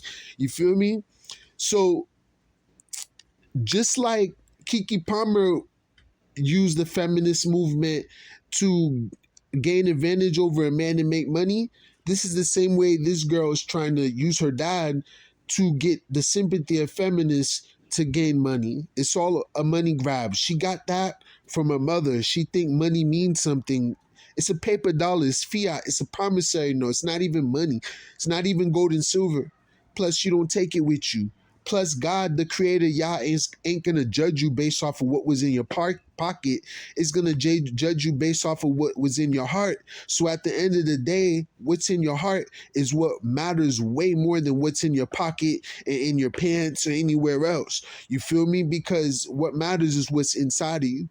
You're going to be judged by that. Based by what's inside of her, she's cursed. There ain't no heaven for this bitch. We don't want her in our kingdom, period. We don't want people, these beings and entities and spirits, where we going to rest, period. You can stay outside the kingdom with the other whores and the sluts that sold their pussy like a prostitute for money, and those men that sold their booty hole for money, gay for pay. what? She the same one who said not to talk about it and not to talk shit, but now she talking about it, and now she talks shit. Smart lady, yes, I'm very smart, and I can make my own decisions. Everybody kept giving me their opinion on what they think I should do and all this, and I'm taking everything in. I'm taking heed to everything. But I'm smart, and I have a mind of my own. I'm going to make my own decisions, regardless of who feels some type of way, because it's me that's on. She's smart about how she make and get her money. She's a snake. She's a plotter. She's a schemer. That's what she mean by smart. She know how to get the bag. She know how to come up off of someone. She know how to push on someone's neck so she can get up and breathe while the other person choke underneath her foot. She does the work of Satan, Baal, Lucifer. That's what she's saying. I'm smart. I know how to lie on the man to punish him because I'm mad at him and can't do shit to him. So I'm going to use police, judge, court, money, social media, whoever I can, his children, his family, against him to destroy him. At the end of the day, God will judge you based off of what's in your heart, not off of what others say about you and how many people believe it and all that shit. All that does not matter. The Most High is watching. Y'all can just curse yourself and bind yourself together for the same punishment. That's all you can do. But just because 1,000 people said someone innocent is guilty doesn't make that innocent person guilty in God's eyes on Judgment Day, although Earth will decide to punish that person because they all believe the innocent person was innocent. Humans are stupid. Their judgments are always off. We're not, the Most High is not going to judge us based off of the judgments of men, of inferior men. It's going to judge us based off of its superior judgment, all right? Based off of what you did, how you did it, what was the real truth behind it, the real shit that went on, why you really did it, the anger that was in your heart when you did it, the malice, the malice intent, the maliciousness, all that shit's gonna be weighed. Shit you didn't even know was in you that motivated you to do what you did. The Most High is going to use all that against you. You should have never done this to your brother or to your son or to your boyfriend or your husband or your wife or whatever it is. You feel me? But let's continue. The Most High will judge. The front line. It's me that's on the media. It's me. So y'all can tell me what y'all want or whatever. I'm still going to do what I feel like is best for me, as I should. And nobody's going to clock me for that. selfish. I'm gonna do what's best for me, not what's best for my family. You see, this is the lack of having a father, and the lack of knowing the worth and the value of a father, like not knowing 1 + 1 = 2, a form of stupidity and a low IQ. It's my situation. Who are you going to interview with? What's that girl named? Something K? Yeah, Tasha K. No. And like 6 other people. One of my favorite OG YouTubers, Tanya TKO, covered the story. Confused. What's confused? I can't stand that bitch, Tanya TKO. I can't stand that whore. Oh gosh. Thing about this young lady is hurt. This is what the fuck's on her forehead, and she's making excuses for this little skunt. How did they get these screenshots? I've never posted this. Somebody leaked my messages with somebody. Look, Josh, hold on, look. Tanya TKO was showing Anissa's DMs between a subscriber, and Anissa was in complete shock as to how it got out there. Well, let me show you them DMs. Okay, y'all, I wanted to share this because this was just very, very strange. This morning when I was... This is very important. Pay close attention to this. Look at the screen. On the Clock app, I saw this video of Dr. Umar's daughter who was asking for help from everybody that was seeing this video. She was asking to get help in locating her other sister that she says Dr. Umar has not introduced her to. And she said, you know, basically he's not involved in her life. And so the shares are on, the remixes as seen here on Instagram. So I first went to her Instagram page. I wrote a little note underneath. And before she continue, I just want to throw this side note in. It doesn't fucking matter if there's 3 different baby mothers that's in the same situation. Do you know how many feminist Jezebel freaking demons exist? Do you know 98% of females are demons? They're Jezebels. So of course the nigga's gonna run into 1, 2, 3, 4, 5, a couple of Jezebels, whether he entertain them or not.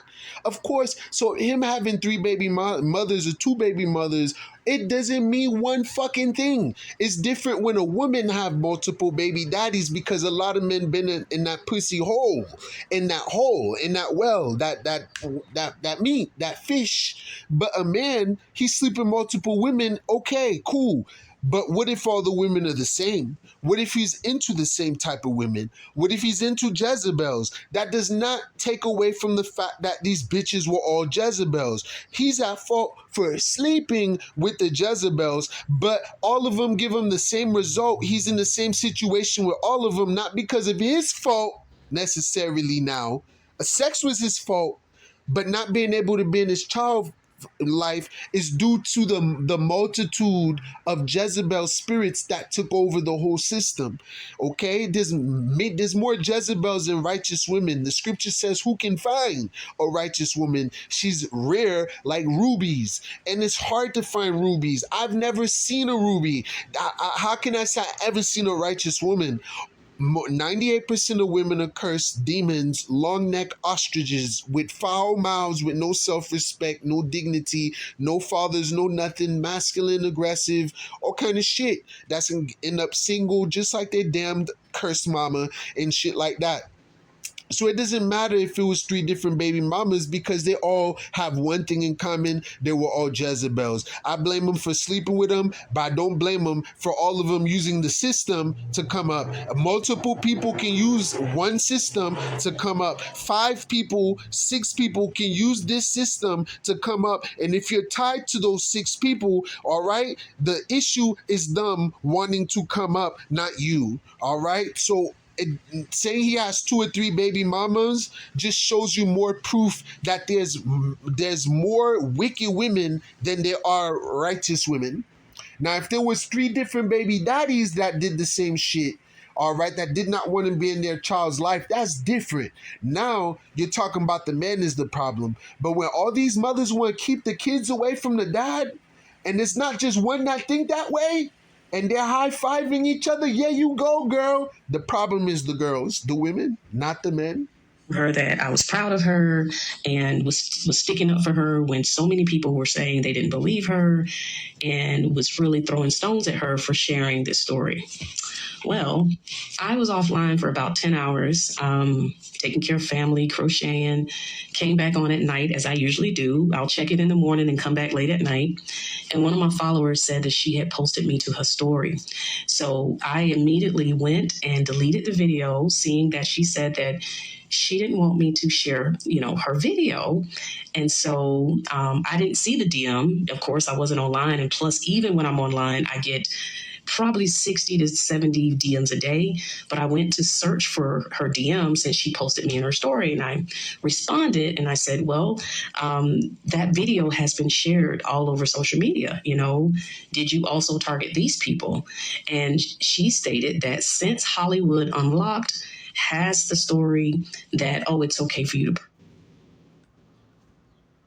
post, I went on to tell her that I deleted the video because, if someone tells me they don't want to. Hey, and read the text between them. That's why I said, look at the screen. It exposes how this little girl talks. You should have kept it up there for more clout, auntie, for more clout. All she cares about is clout. Those who use the word clout are chasing clout.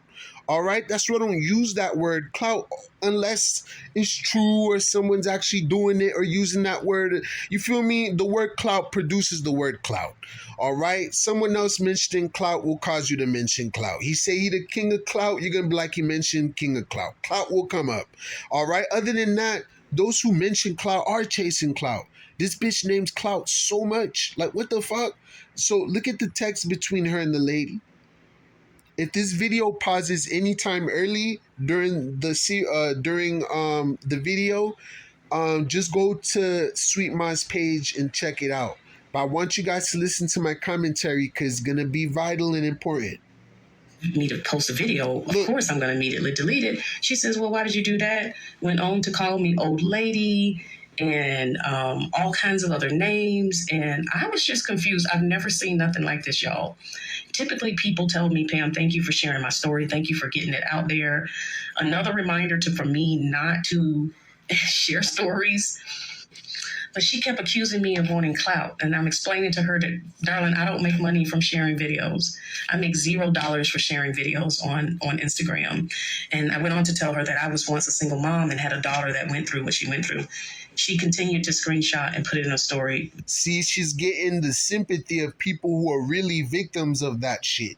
Because this woman's daddy's, baby's daddy probably did not want to be in her child's life, and she wanted the daddy to be in the child's life. So it triggered her when she saw Umar's daughter, Abdullah, putting out her story. So she felt like she can relate to this little girl because she reminded her of her little girl that the dad don't want to see, that has the opportunity to see her. But that's not the same situation. That's why that dude talked about the real victims versus the fake victims, those who really get violated versus those pretending to be violated. All right? You got to understand the difference between the two. All right? Posing as a victim makes money, like making a car crash into your butt so you can get insurance money, or acting like your house burnt down by accident to get insurance money, or blowing up the Twin Towers to get insurance money. On Instagram. And I went on to tell her that I was once a single mom and had a daughter that went through what she went through. She continued to screenshot and put it in a story. Very strange behavior. I'm speechless.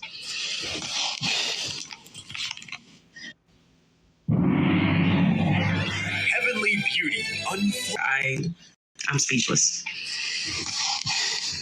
Check this out. Okay, y'all. Dr. Umar's daughter really is seeking attention and probably needs some mental health help. And it's sad because her father is supposed to be a child psychologist. After I deleted her video days ago, she came back in my DMs. Let me recap for some of you guys to tell you how this started. A few days ago, she posted a video that already had over 5,000 shares, asking for help finding her biological sister, asking from the public. So everybody started resharing the video. And apparently, she didn't want me to repost it. So what did I do? I deleted the video. That led to her starting to call me names, old lady, grandma, and I was just like, this is weird.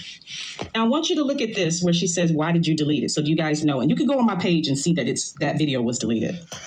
So this morning she comes into my DM because she saw my reaction video where I shared with my followers how she came into my DMs calling me names and all this stuff.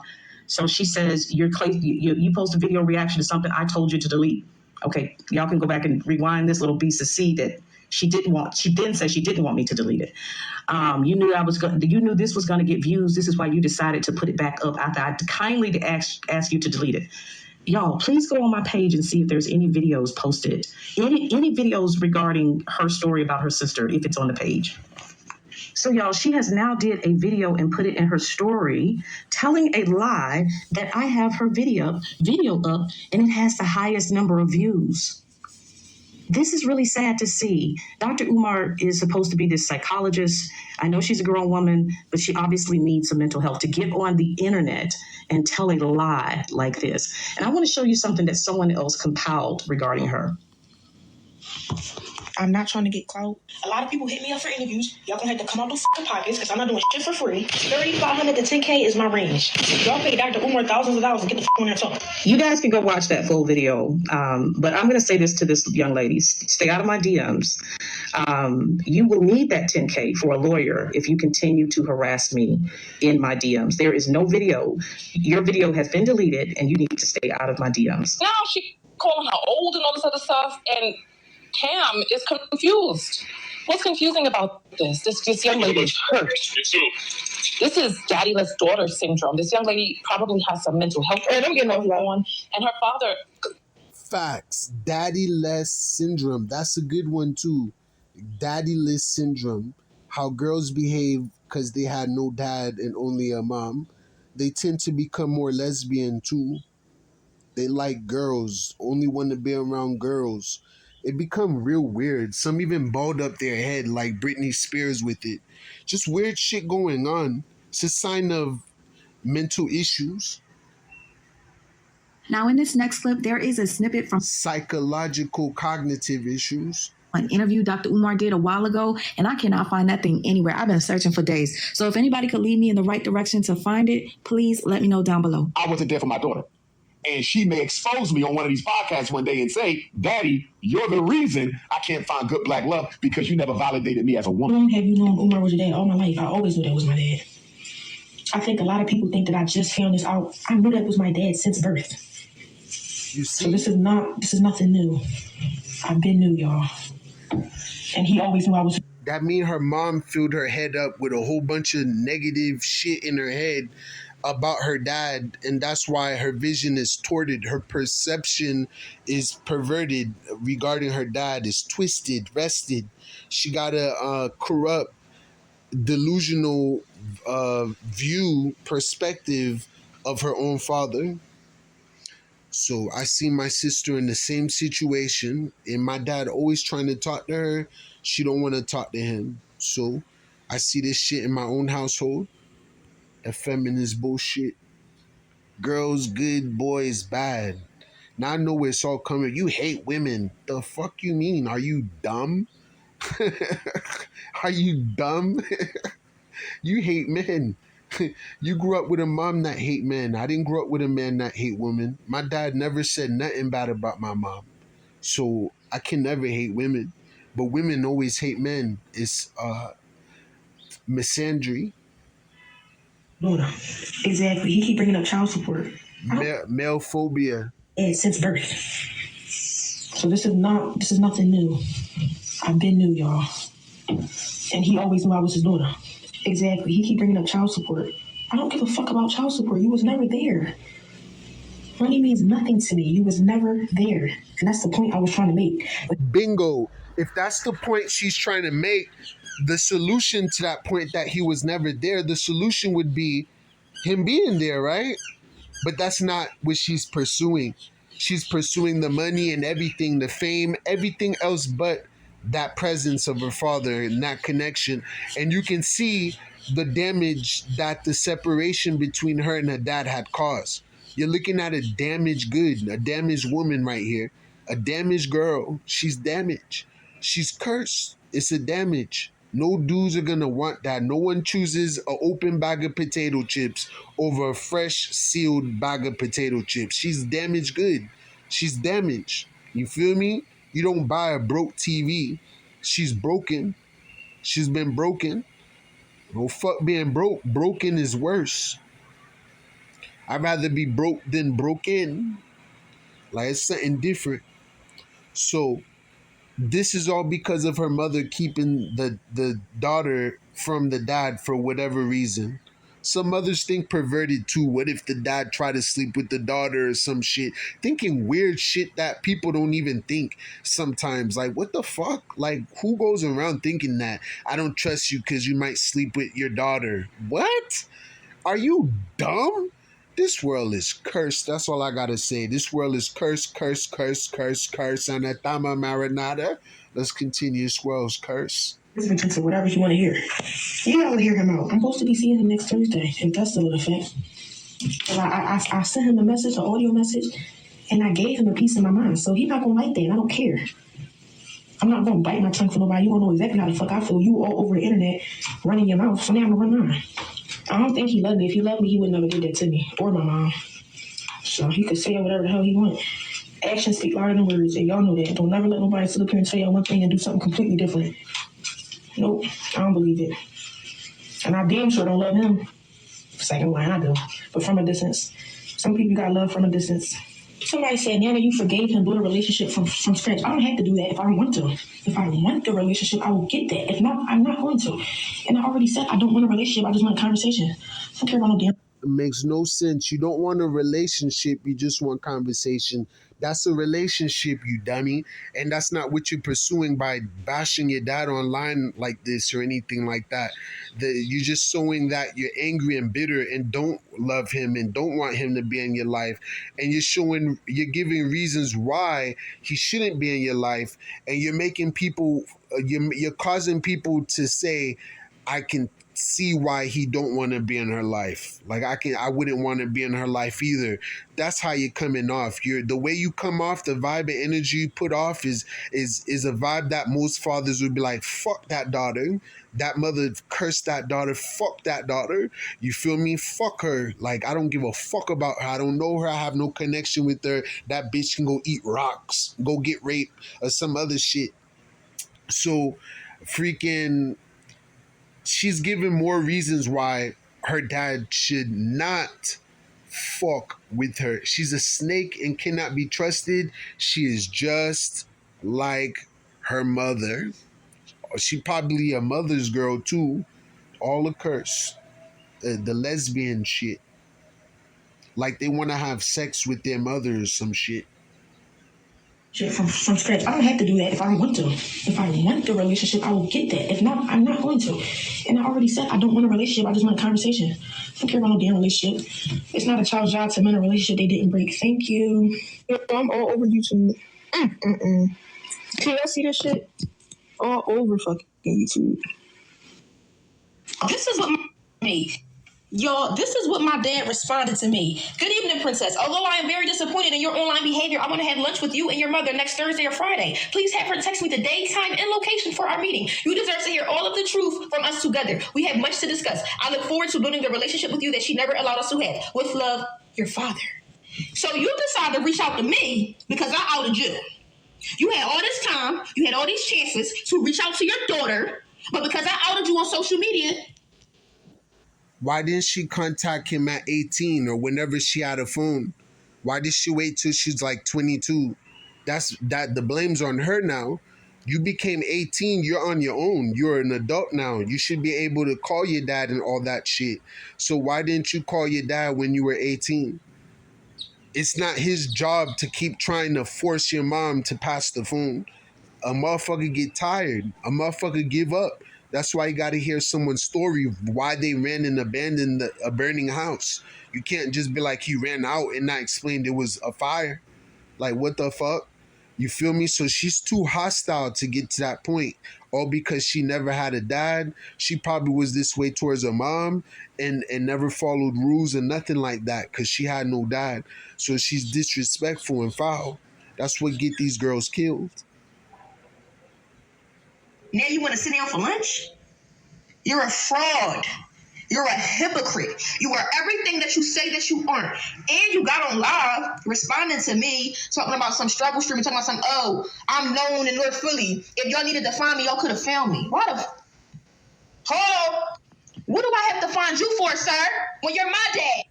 You see, she don't understand why she got to look for her dad, because she don't understand her mom pushed him away and sent him away and kept her from him. She don't understand these basic things. So she's like, why do I have to go look for you? Because your mom sent him away. That's why you have to go look for where she sent him. Where the fuck did she send your dad? Where did your dad go?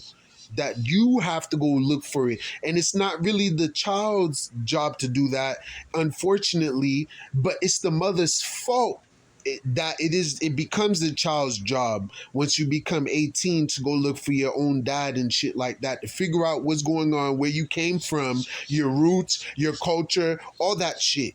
All right, period. Where you came from, your lineage, all that shit.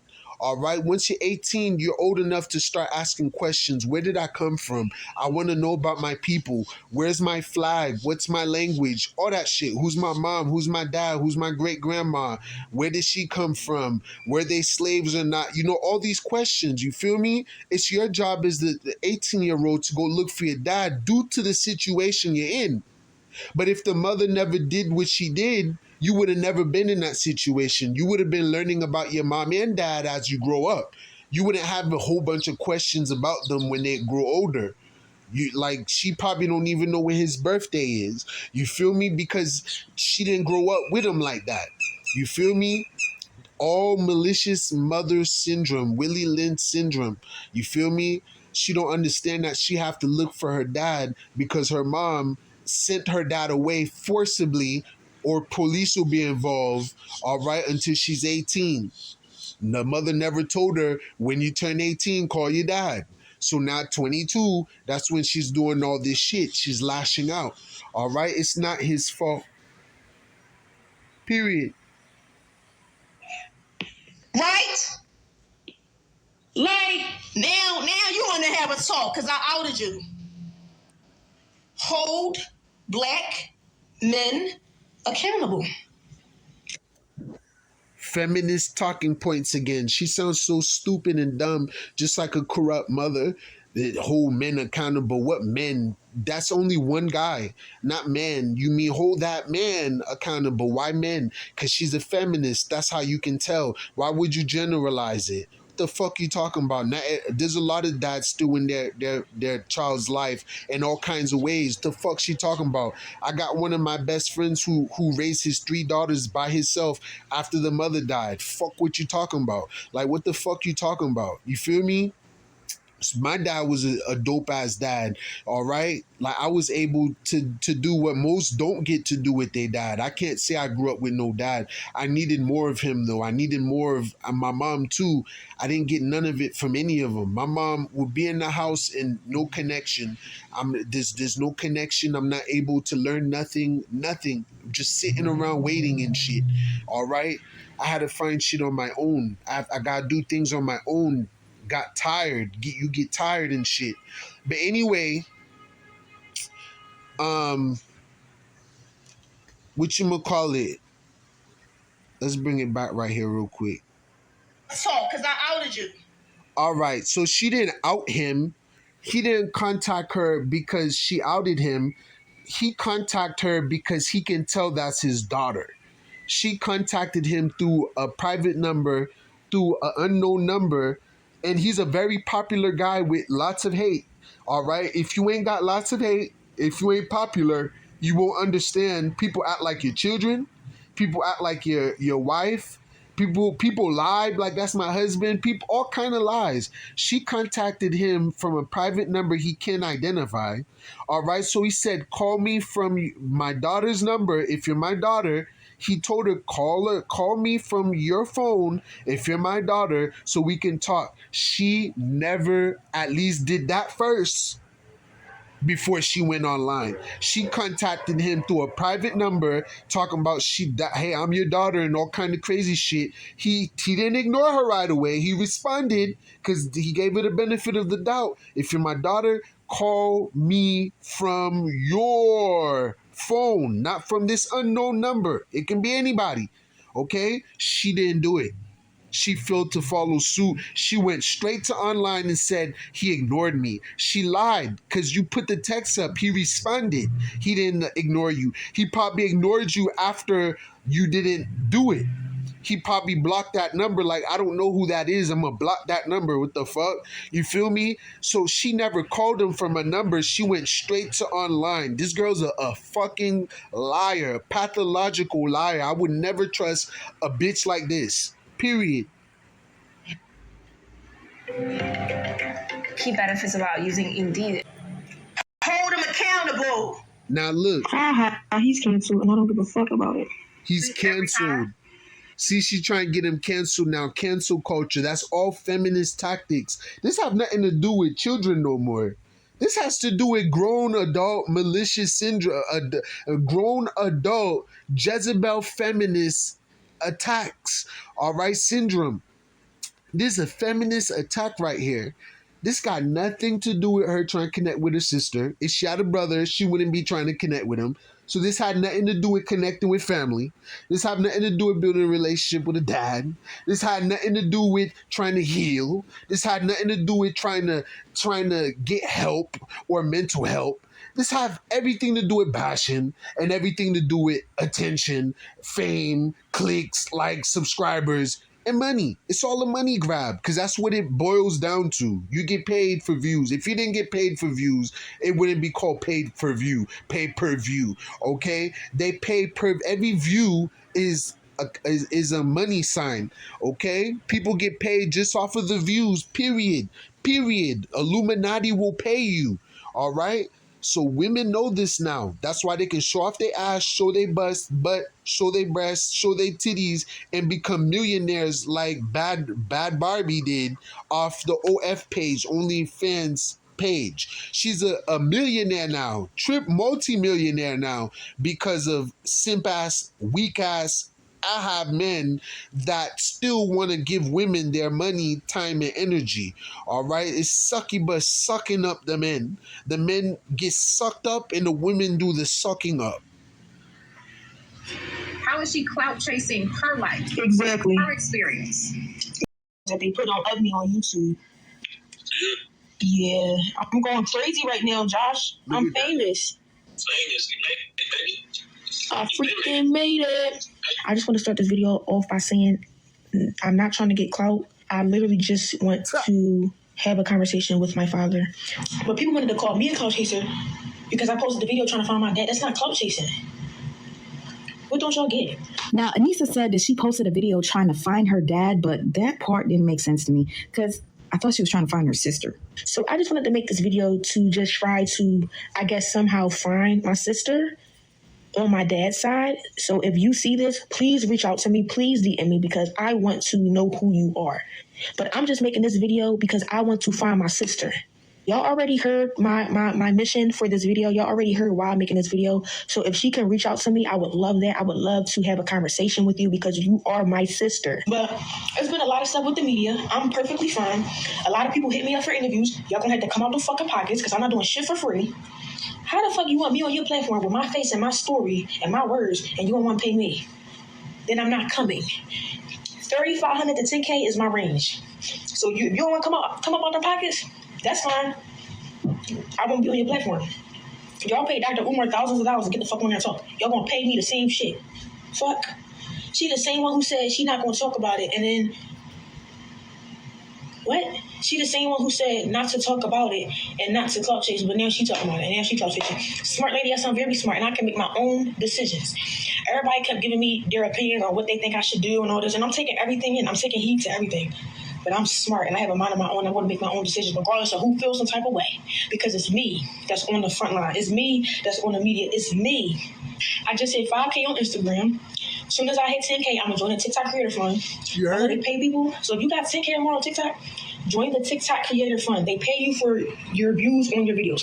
Then y'all gotta understand, my videos get thousands of views. The Dr. Umar video was over 200K. I posted 3 videos regarding him. They all hit over 100K in 24 hours or under. So you telling me I ain't getting paid for that? No, I need to be in that TikTok Creator Fund. Do I have a case? And check this out real quick.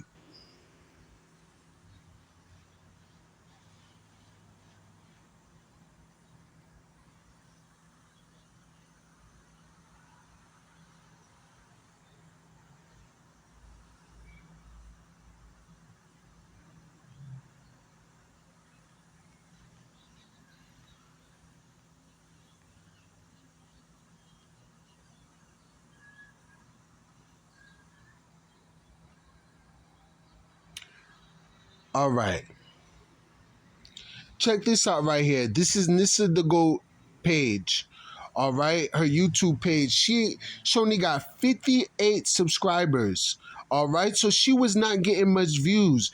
Her last video she posted up was 3 years ago. All right, when she was 19, 3 years ago. She could have been contacted her dad. Her dad been famous and known by then and all that stuff.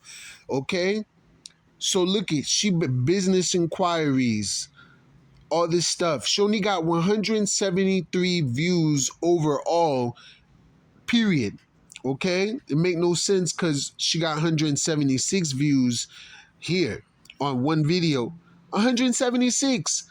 Now she's saying all her channels are blowing up.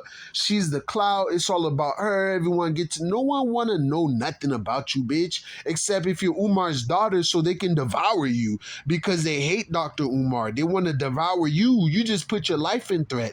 A motherfucker trying to protect their daughter from incoming bullets. Bitch go run right into the battlefield far away where you can't even stop her and get popped.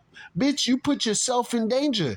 I can't protect you anymore once you go take yourself into on enemy lines and put yourself with the enemy against me, and the enemy use you as bait, as hostage. So anyways, it's NDG, which is anisadagoat stream.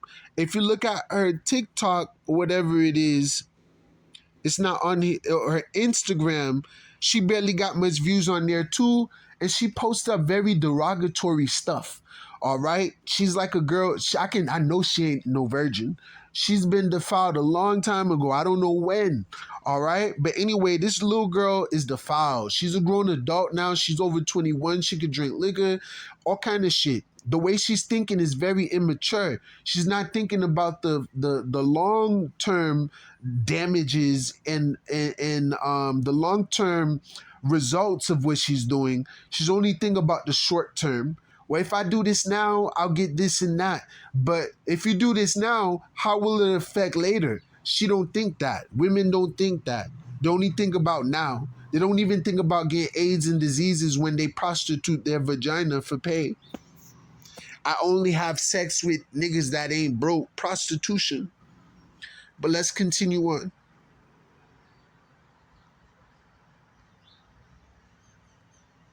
It seems like Dr. Umar's daughter is loving the attention she's getting. I mean, it's obvious. What is she doing?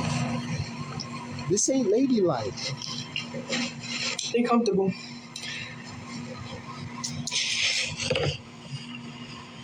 But yeah, there's been so much with the media, y'all. I need a fucking break. Excuse my language. Y'all, I'm really small. I'm really petite. So I don't give a fuck when people call me skinny because y'all bitches be fat as shit and can't lose no fucking weight. Look, I'm very small. The way she talks, you can tell she had no dad. When we going to hear your mom's side of the story? What do you need to hear my mom's side of the story for? Look at that. She don't even want to listen to the culprit side of the story, the suspect side of the story. She only want to hear the real victim side of the story. She don't even want to hear the victim side of the story. She's just going with the suspect's version of the story. That your dad this, your dad that. The suspects, her mother's the suspect. But then the suspect, she don't want to question, why did my dad leave you? What did you do? What did you say? What happened? Why didn't you keep us in contact yourself? You know, those are questions you should ask that mother. So These are things she's not getting, if you hear my points. She's missing all these little points. I already told y'all the story. She can stay out of it. I would hate to put my mom in the limelight because now they're going to be coming to her. And that's what the fuck y'all not going to do. I told y'all the story. Y'all got some hate comments or... So she know what she's doing is going to cause people to attack somebody. Because what she's doing is pessimistic, negative, and malicious with malice intent. It's malicious. So she know what she's doing is going to hurt somebody, or she's attempting to hurt somebody. Out of anybody that should be hurt, should be her mom. And she protecting that. You see how these little daughters grow up to be clingy to their moms when they're separated from their dads? They even separate from their brothers. Brothers can't even stop their sisters from being whores and sluts and prostitutes or whatever else. So if the brother says anything, it's a big fight. And because the sister is not used to having a father, she feels bold to talk against the brother as if he's not trying to protect his sister. So it's a male versus female, dog eat cat bullshit going on here. It's male versus female, female versus male, the battle of the sexes, brother versus sister, sister versus brother, mother versus son, son versus mother, daughter versus father, father versus daughter, all the men versus the women, all the women versus the men in the family household, okay? There's no unity there. There's just division. United we stand, divided we fall. There's no family. There's no family with just one parent. That's not a family. That's just a parent with children. A family is mother, father, and whatever else. Period. I already told y'all the story. She can stay out of it. I would hate to put my mom in the limelight because now they're going to be coming to her. And that's what the fuck you're not going to do. I told y'all the story. Y'all got some hate comments or y'all want to bash somebody? Bash me. We're going to keep my mom the fuck out of it. I already told y'all the story. So what are you talking about? Respect to you. Keep going, girl. Thank you. I appreciate it. Thank you for the positivity because I don't receive too much of that. Someone just enabled her. Oh, she don't receive too much enablers. So that's a good thing. People on her ass. They put the pressure on her ass. It's always, oh, you want clout, you bashing your dad, you doing this, you doing that. But y'all don't know shit.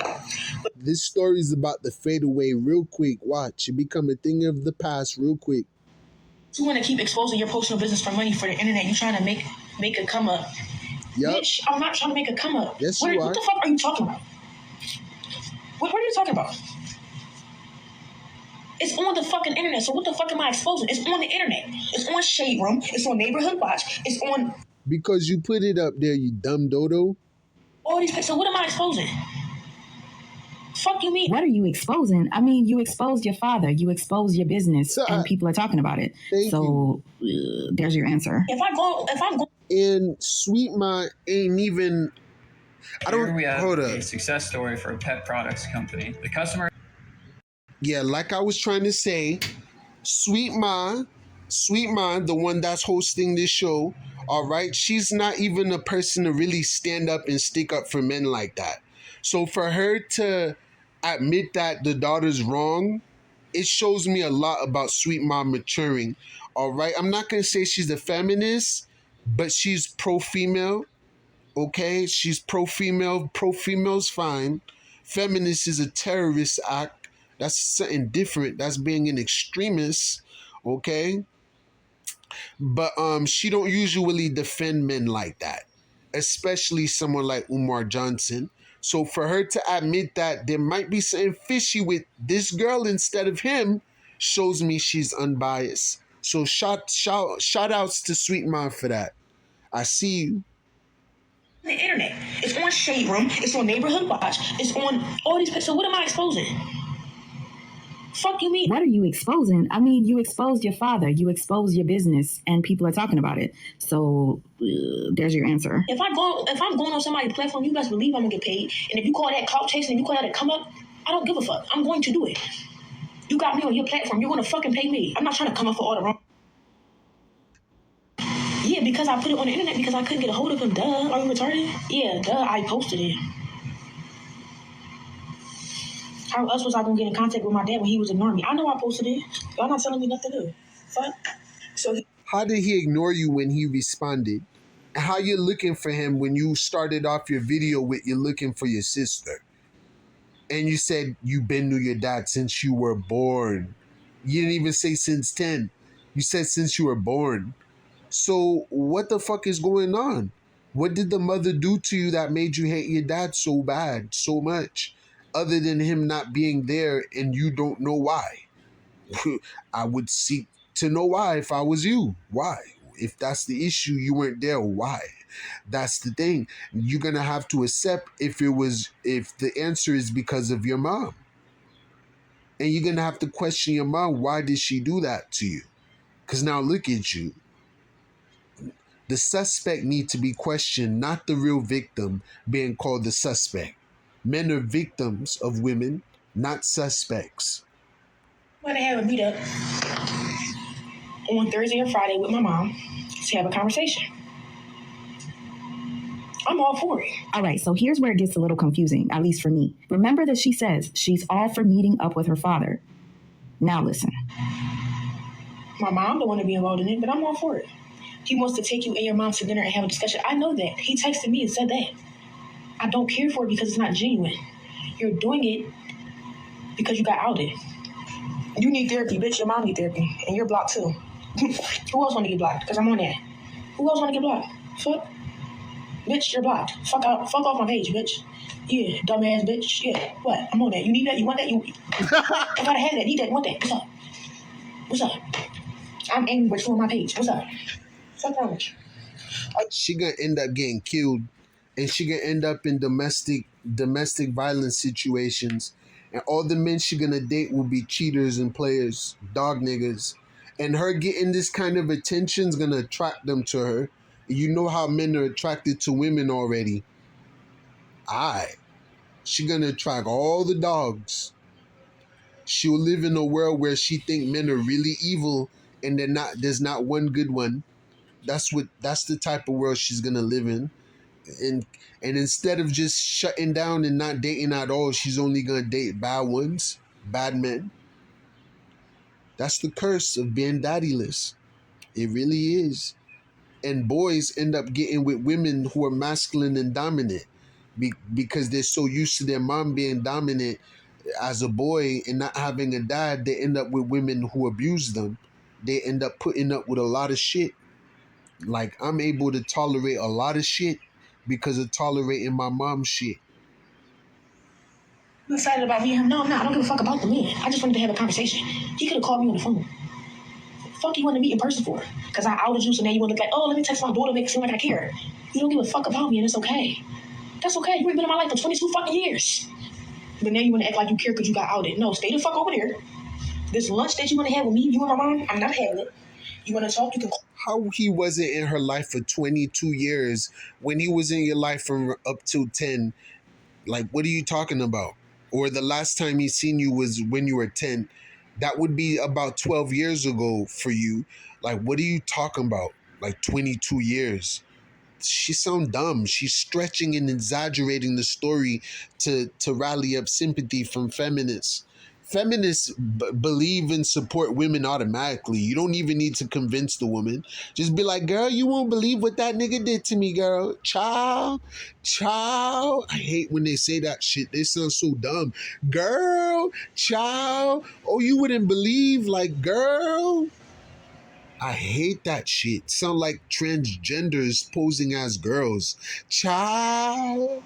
Fuck out of here. I got the tea. These bitches are nothing but gossipers. God hate gossipers. It said, do not be a talebearer or a gossiper in scripture. These bitches be, we're the tea channel. We sipping tea here and dropping tea and wine. Meaning spilling people business out for pay. The fuck? Now she want to mess with Tasha K. Oh, hell nah. That's the ultimate clout chase right there. Ultimate. What, next she's going to be on Kai Sanat show? You on the fucking phone, and that's it. You block it, everyone reminds me of him, but I get where you're coming from. Thank you.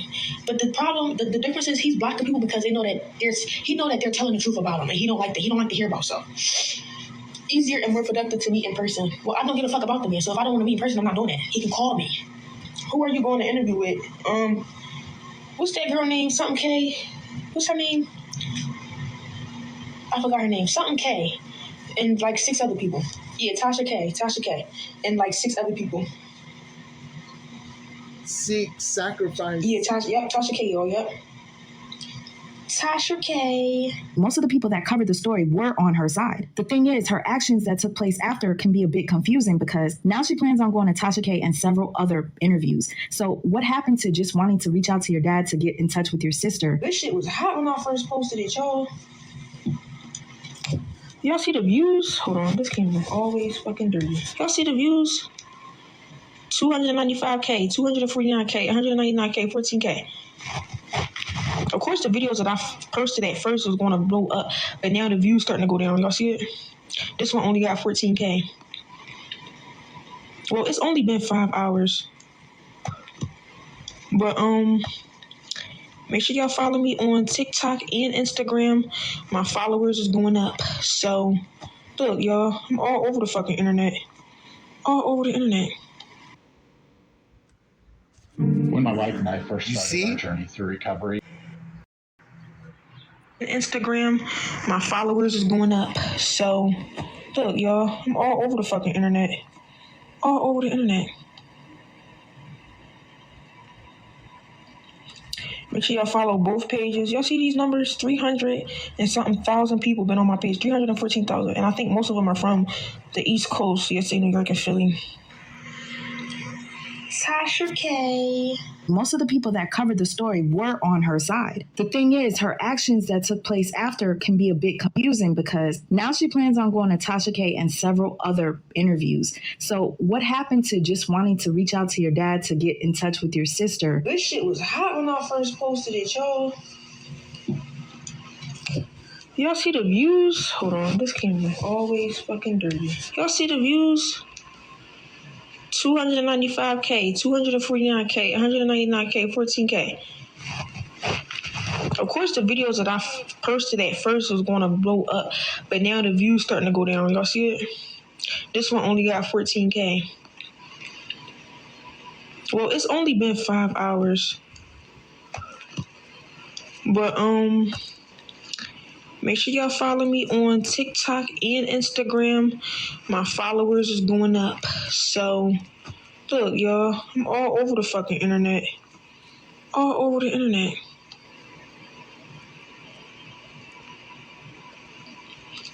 Make sure y'all follow both pages. Y'all see these numbers? 300 and something thousand people been on my page. 314,000. And I think most of them are from the East Coast. Yes, New York and Philly. So yeah, you gotta follow my pages and keep up with a girl. Cause shit gonna get hectic. Oh wait, wrong shit. Shit gonna get hectic. It seems like it's all about the views now, not about your sister. Just saying. Why I can't open You it? using my name for clout. You got your fucking Cash App on here.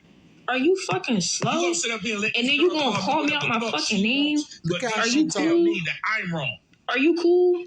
You got your Cash App on here using my video. She says what the fuck. Look at the title. Anything to this woman. I said if you like Dr. Umar Johnson's daughter exposes him as being a deadbeat. Dad, like a slave. How do you feel? Tommy Sotomayor. You're a clout chaser, y'all. Look at how many people. That's why I'll never be. 2000. Look at how she talked to other grown men. She got no filter and no boundary. This is why she's gonna end up getting Millie want by a dude one day. That's fucked up. 179 as a deadbeat dad. How do you feel? You are a clout chaser. You say as a fan. You are a clout chaser. Stop talking in your shit. 2,493 views. I read what you said. 2,493 views. Peace and Pan-Africanism, peace and Pan-Africanism.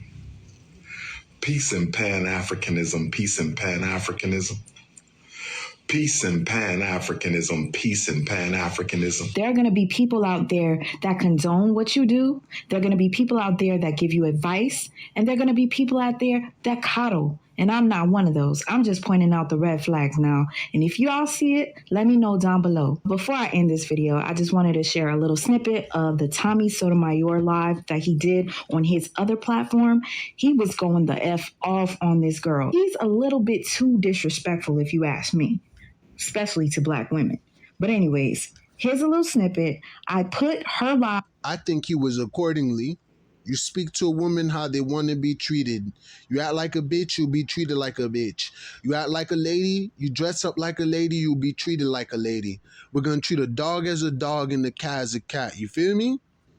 And his live together, so it kind of looks like it's in unison, but it's not. That's editing, baby, and it takes a lot of time. So do me a favor and hit the like button before you leave and just show me that you like this type of content so that I can continue doing it. And if you're interested in seeing the entire live, let me know. I will start editing it tonight. It's a lot to edit, especially all that cussing. So please hit the like, and I'll catch you on the next one. Go ahead, young lady. We were speaking. I didn't know you, anything like that. But as you must know me because you got me on your platform.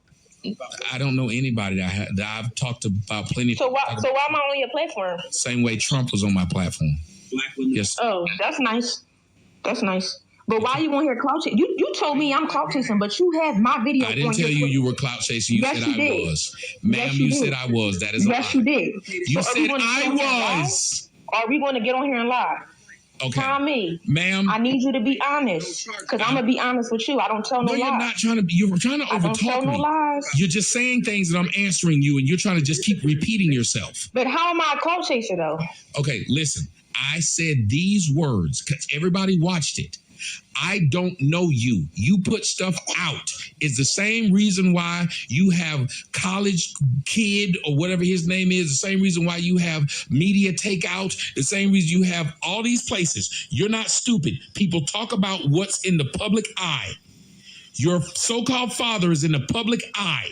You knew. You see how rude she is? See what she does? It make you want to snap on her.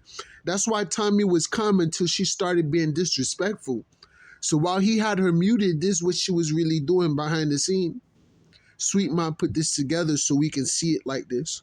It's the same reason why you have Media Takeout, the same reason you have all these places. You're not stupid. People talk about what's in the public eye. Your so-called father is in the public eye. You knew when you put that out that people would discuss it if you're saying he's your father. Why would you call anybody discussing what you put out clout chasing? If I put out a video of my and was playing with it, why would I say someone's clout chasing when they made a video about it? But you said I'm clout chasing, but my video was on your page and then you got your cash app on here. You there broke time? Go yes, get a job. Go get a 9 to 5. I'm not broke. Go get a 9 to 5. You don't got clout chase off me.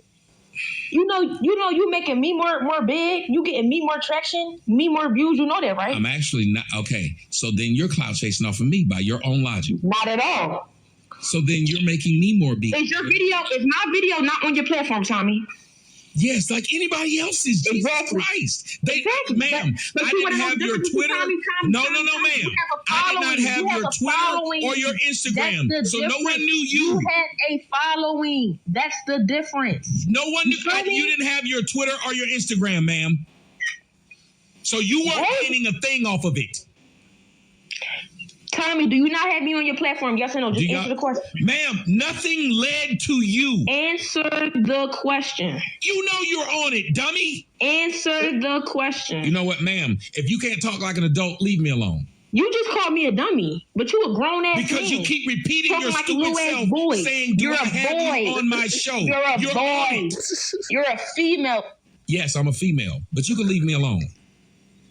Ma'am, this is why your daddy don't want to have nothing to do with you at all.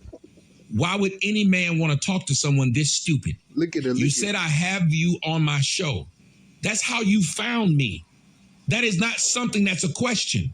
You claim I'm giving you clout, though. The only way people knew who you were, how to reach you, was because you came to my stuff. I didn't reach out to find your Instagram. I did not put up your Twitter. No one knew a thing. I made money off you. I'm pimping you. If you want to call it what it is. Same thing your daddy did to your mama. You waited till you was 22 years old to claim this man need to tell you something. And he owe you something. The way you talk and how disrespectful you are, no man would want to be around somebody this stupid. You 22 years old and got all this mouth.